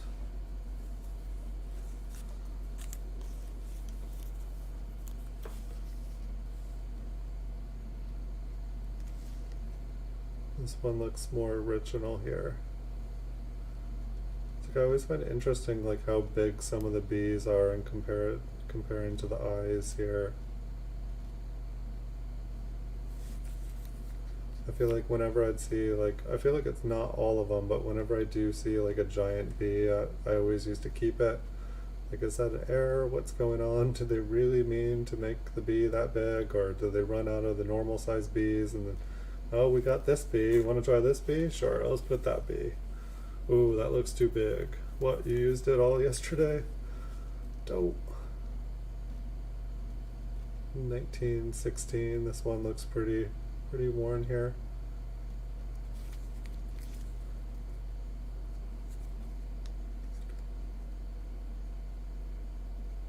It's like kind of like a little bit of improper metal alloy here. It kind of looks like just like a partial woody. It's just a little bit of woody, not enough woody to be a woody.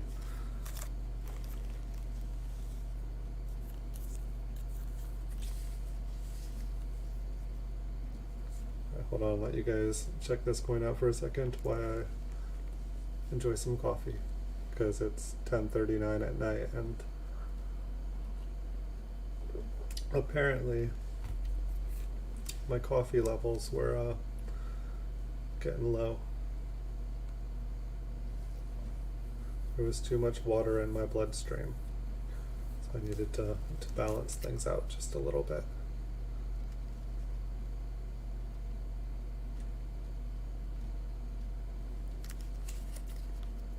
It looks like it's a gradable coin. I wouldn't want to get it graded at this grade. You know, it's like this is, if I'm going to get a 56 graded, this is what I want my 56 to look like. And I want it to have the nice bi air here. I want it to have the nice die crack there. I want a nice skull crack on the head. And then of course I want a die chip right there and a little die chip there on the T. That's how I want my 56s.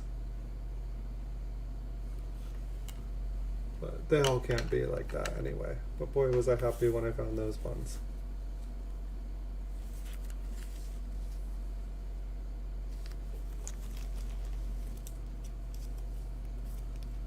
I'll do this brown one first, then we'll get that other one that was nice and bright. Looks like a 1920D. It's interesting, like, you know, like coins like this, I used to sell on eBay probably for like $1 or $2. I don't even know.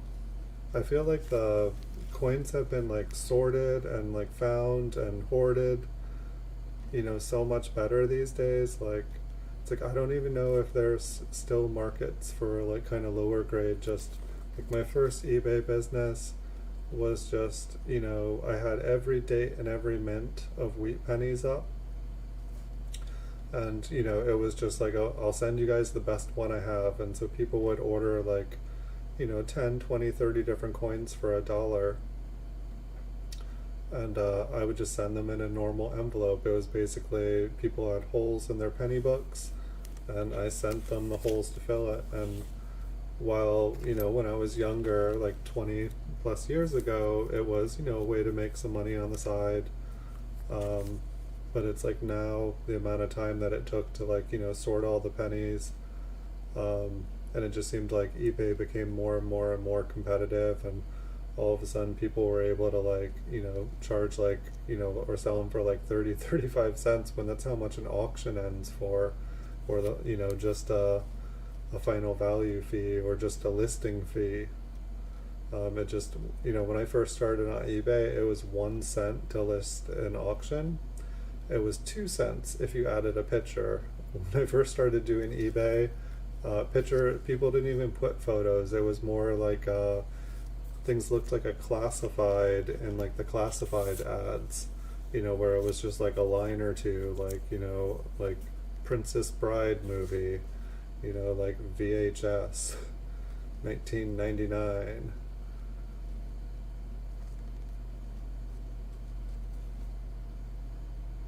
I think this one may have had light cleaning. There just looks like there's a lot of detail missing on the head. It's like the fields look pretty decent, but you know, it's like you look down here on the coat, you see all these like tiny little scrapes and scratches. I mean, maybe there was just some damage. There's some toning on it too. What's that? We should go back to that beautifully toned coin that I pulled out earlier. You say this one's not good enough after that one? Alright. Let's go back to this one. I'd like to see this one in a slab.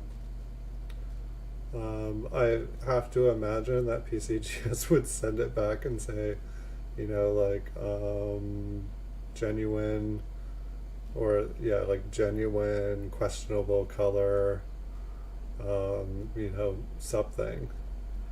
I mean, it's probably not a crazy tone or gradable coin. Like, if it was gradable, I'm guessing that this is, you know, it's like, what are all these things? It's like, it kind of looks like, I guess those are bag marks, because this most likely came from a 5,000 count bag of unsearched wheat cents. And so all these little things, this is where like coins scratched the surface and took the original luster off. And so this is why, you know, if just a coin like gently touching, that's what happens when you all clean your coins. It just removes all of that. And so it's like, yeah, what a pretty coin. I could just stare at that. We could just, alright, a one coin show, guys. We're just going to stare at a tone coin, and I'll pivot it, and we could just stare into the colors. I guess if there's like a Hypnotoad out there, it's kind of like the Hypnotoad coin. It's the Hypno coin. Hey Blue Sandy, welcome, how are you tonight? looks like 1936. A little bit of color showing on the edge there. Hope you're having a good night. Did you get to see the tone coin? Are you watching on your TV? I'll just, we'll go back. It can't hurt to look at these again. But this was one that we pulled out of here, 1944, with a big cud. It seems like all the cuds that I found, like we found the shark cud, the dolphin cud. This looks like a tuna cud or something. I don't know.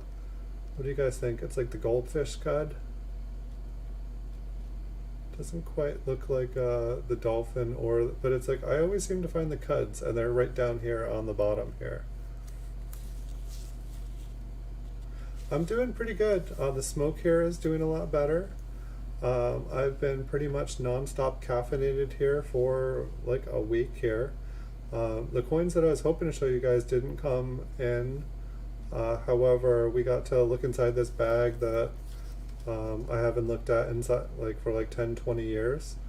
So I'm kind of enjoying this. Just kinda until I found that last coin, and now I'm really happy. So don't worry, we'll go back and look at those ones there again, because they make me happy. We found one older wheat cent in here too that I think it had light cleaning, but the details on it were like perfect. Like there wasn't any damage on it, but there definitely, I feel like, had some cleaning.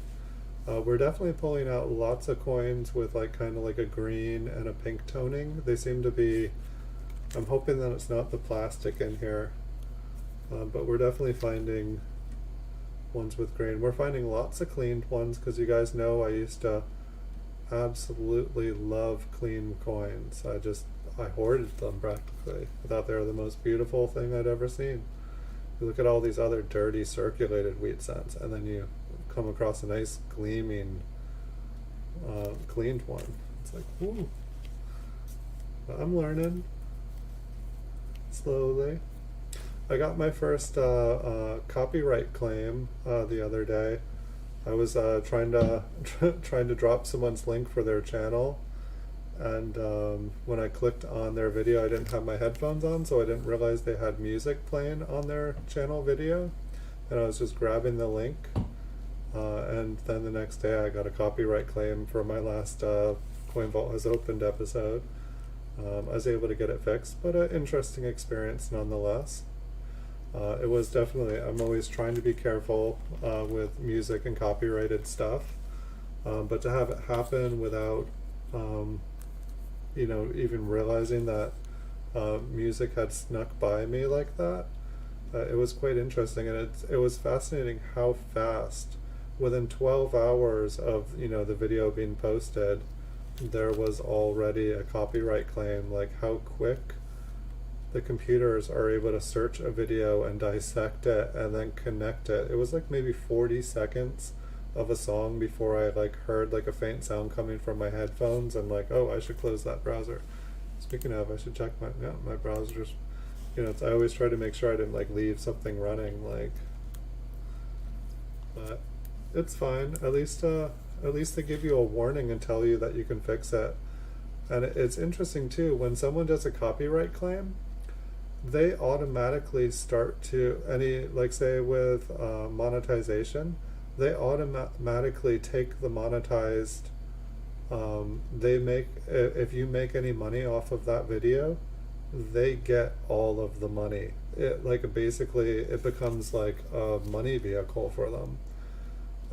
It's kind of crazy, like how if you make a video and then put it up and there's a little bit of a song, they get all the money from it. I guess it's better than being sued and having them take all your money. They just take all the money that you make from that one video, which, I probably lost about $1. So I think I can live with that. I might not sleep for a couple weeks, but I think I can get over it after a while. Someday. I think I'll be fine. I'm gonna live. Let's find another really nice fun one. Uh-oh, it looks like my tray is overflowing. I'm gonna have to dump this into the bag here.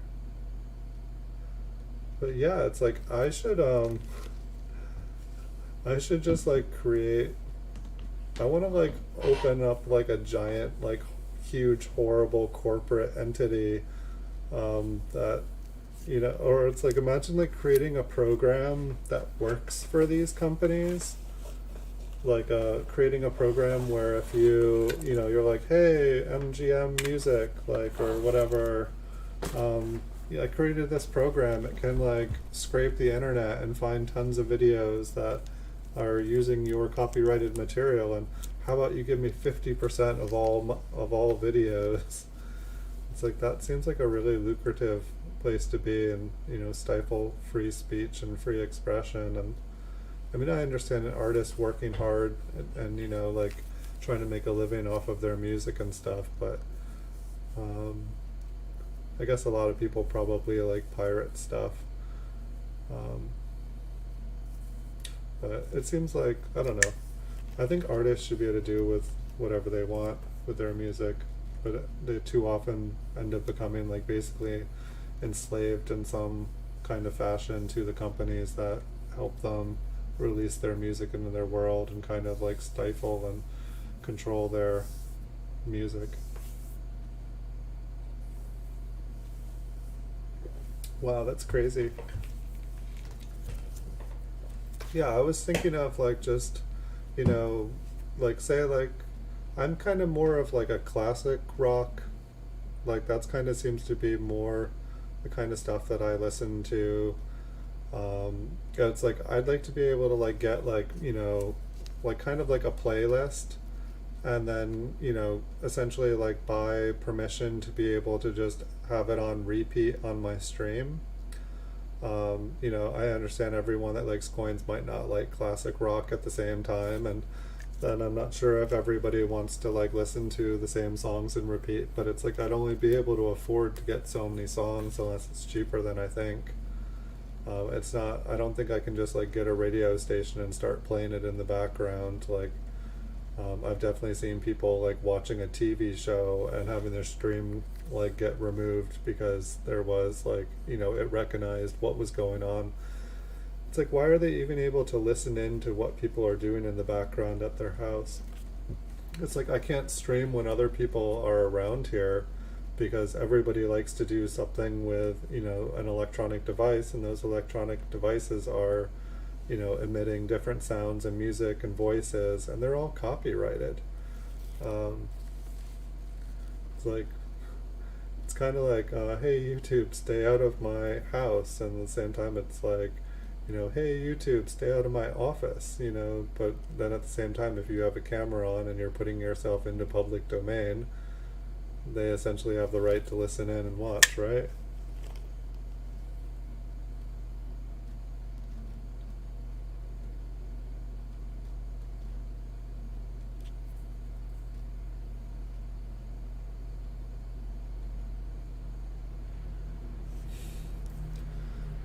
Usually it's a teacher reports you. They will take you to court for the money. The teacher gets a good percentage of the royalty. Ah, I can see how that works.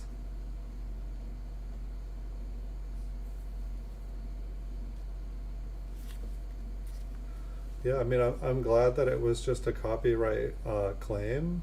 It's like you only get like 3 copyright strikes, I think.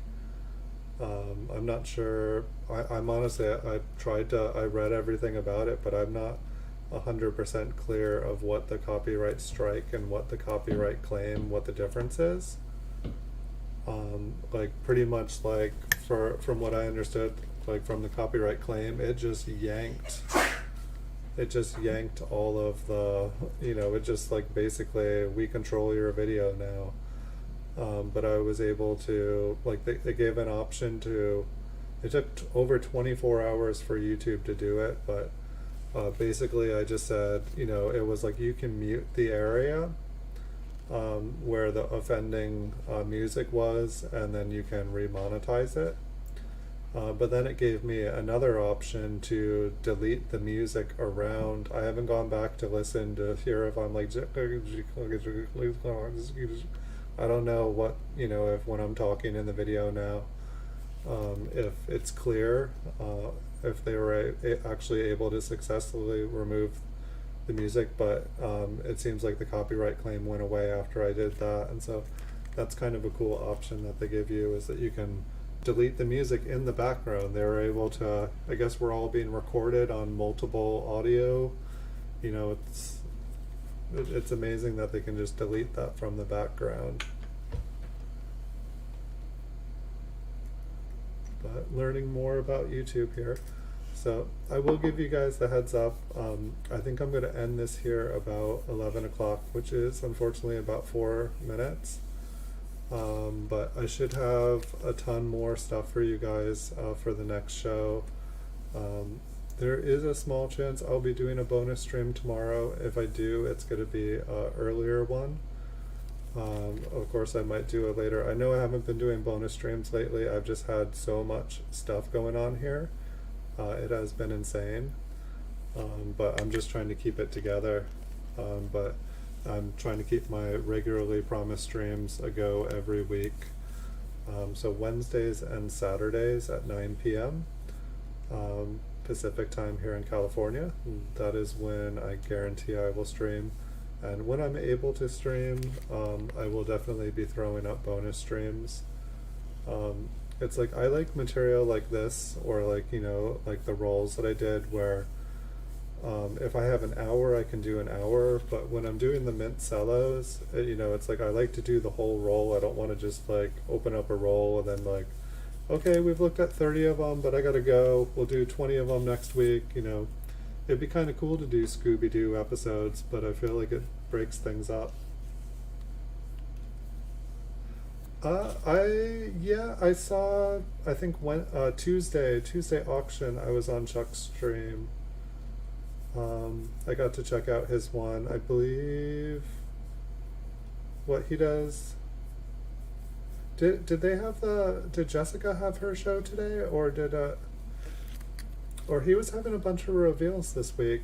I'm not getting notifications for him. Like, I keep checking, and I feel like I stopped getting emails from Chuck as well. Like, I was on an email list so that when the show starts, I haven't been getting either. But I did see him on Saturday. I managed to see a good portion of the auction. He had some really nice coins on. How about you? Have you been able to check out his stream?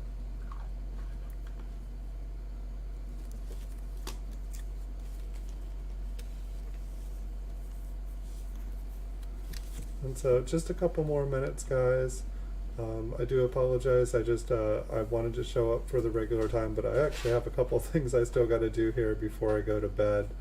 Otherwise, I would take the show until I was pretty much ready to sleep.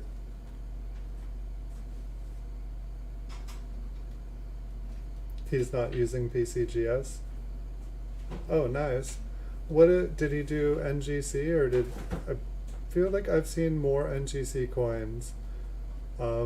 However, did he use Annex? I didn't see graded ones when I watched the other night. But I was talking with somebody. I'm trying to remember what the conversation. It could have been you, Blue Sandy. But someone. I feel like we were talking about I was talking with someone about Chuck and the different grading companies, like who recognizes who. And so I could see Chuck, I can't remember if it was Annex or NGC, but I feel like one of them, really, really respects his work. Like, it's like if he sends something to them, like they'll attribute it, or like if someone gets like a letter or like, his signature saying something is something, they will recognize that. Because they recognize him for his excellence and awesomeness and experience and his wisdom in Lincoln Sense. Like, he is an authority. I mean, he wrote not the only, but he wrote a book on Lincoln Sense, like Looking Through Lincoln Sense, a great book. I enjoyed reading it a lot, but I enjoy the Copper Coins website even more because it's like it's like the constantly updated version of the book that just gets better and better and has like huge color size photos.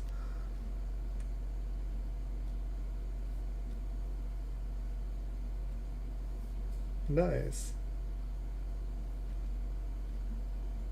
Well, I'll have to go check those out. I mean, for the most part, I am mostly PCGS. Nothing against NGC. It's just like, I don't know. It's the market I've learned. Like, it's just so weird. Like, it's like you take like raw coins and graded coins, and it's like two different worlds. They merge, and it's like you find a really nice raw coin and you get it graded, and all of a sudden your chances of selling it for big money goes way up.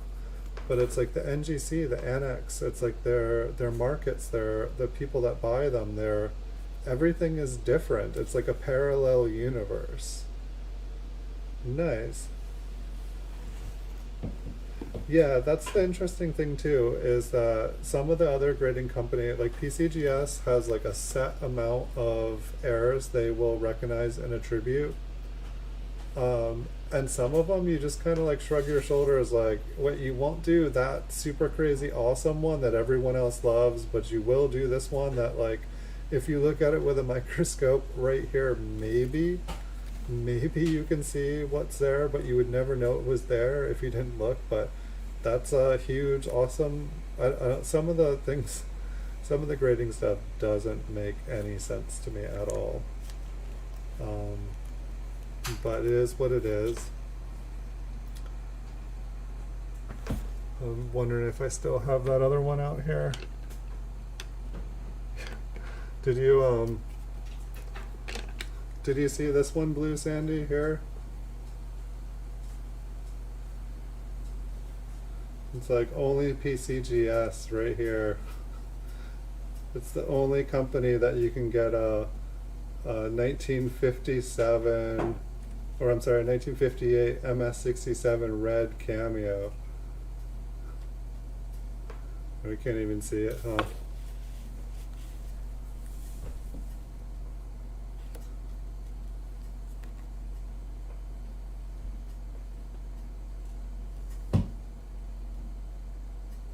What were they thinking?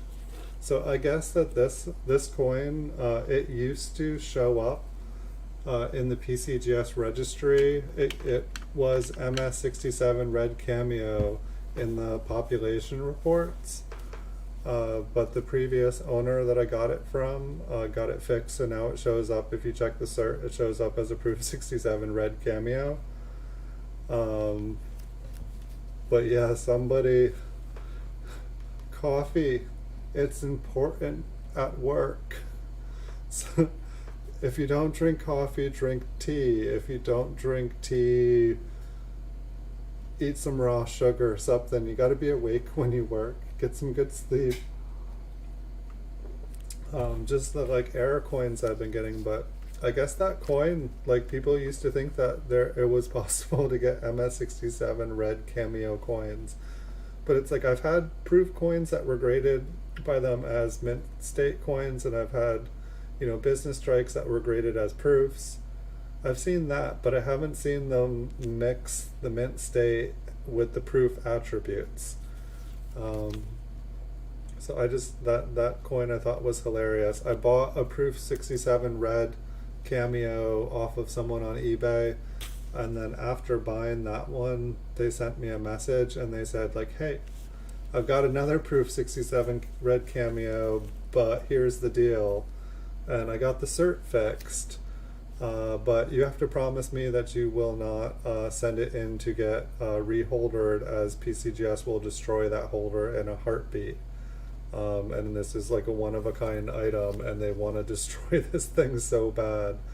I guess the person needed the money. I was figuring I would never see it. I was like, I never buy things when someone's like, hey, when they contact me after buying something on eBay and try to sell me something else. There's one person who cold calls me all the time. I had to like block the number.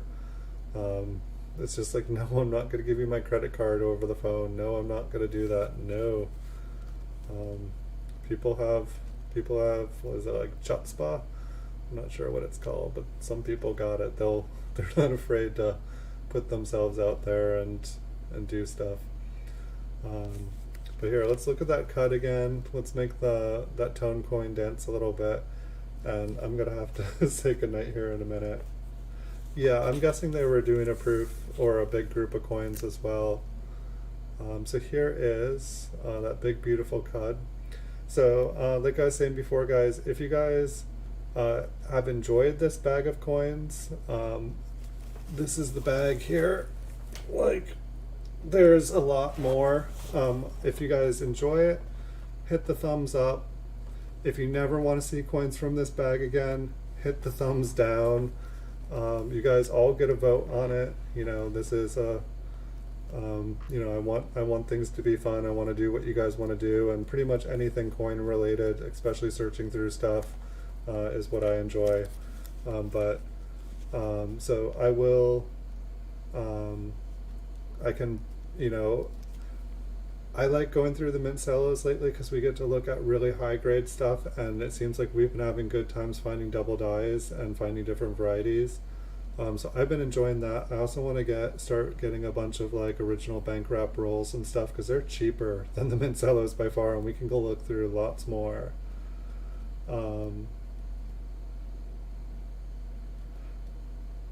Yeah, I could. Well, I mean, it's like I can sort this whole bag out for sure, but then I'm gonna know everything that's in it, and that's the part that kills me. And that's one of the reasons I want to get, like, you know, nice bank wrapped rolls, is because then they're already basically sorted. We're already going to know what date and what mint mark we're getting, but we won't get to see any of the coins until we open it. And it's, I don't know, it's like, I could, if I have, I can't even remember, it's been so long since I searched a whole bag. Like, I used to search through, and it would probably only take me like 6 hours probably to divide the dates, because there's probably like there's probably about 4,000 the roll. I don't think it's a full 5,000. But I feel like I used to do about 3 bags in a weekend when I used to roll hunt and like search through 5,000 count bags. So I definitely feel like it is possible. And I guess if I'm only looking at the date and I'm not trying to look for anything else, then maybe it would be faster to separate them all. But let's just see if we can get any more colors out of this with the light here. No, I honestly think this coin looks better without. But let's see if there's any damage we couldn't see.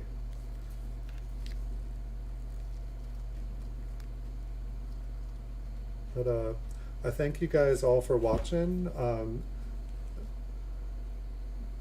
Hey Brandon, Lewanag, welcome.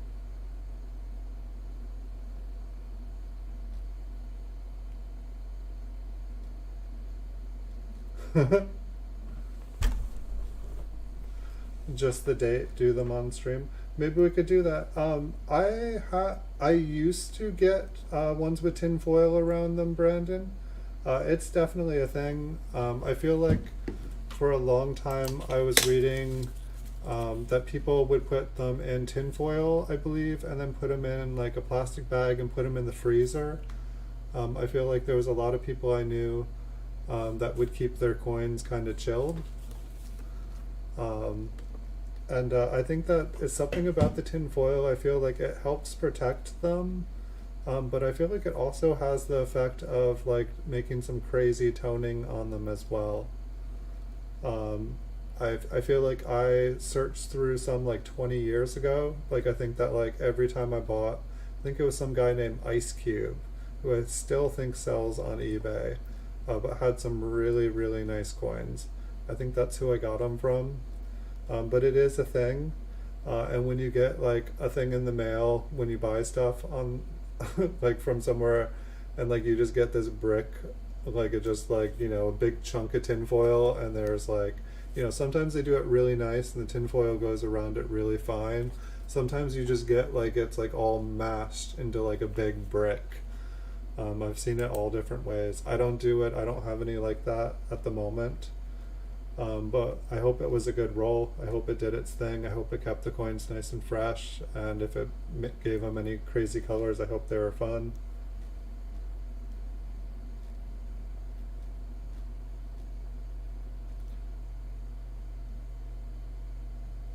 Nice. But I'm going to call it a night here. The tinfoil. Yep, that's the ones. I'm going to call it a night here, my friends. It's 11:11. Make a wish. And I'll see you guys all in the near future. Thank you, Brandon Lewenag, for joining us here at the end. Thank you, Blue Sandy. Thank you, Veronica Horton. Thank you, Logan's Coins, for being here tonight. Thank you, Stern, Super Silverman, for being here tonight. I wish you guys all super good nights. And I said thank you, Blue Sandy, right? Thank you, Blue Sandy, for being here tonight. It was good to see you again. Bye, Brandon. Bye, Sandy. Bye, Veronica. Wish you guys all good nights. And anybody else watching, anyone lurking, I wish you guys good night. Anyone watching on the TVs, have a good night. And anyone watching in the future, have a good night. Thanks all so much. See you guys in the future. The next stream will be on Wednesday at 9 p.m. Unless I do a bonus stream before then, so hit the notification so you know if I'm streaming. All right, have a good night. See you in the future.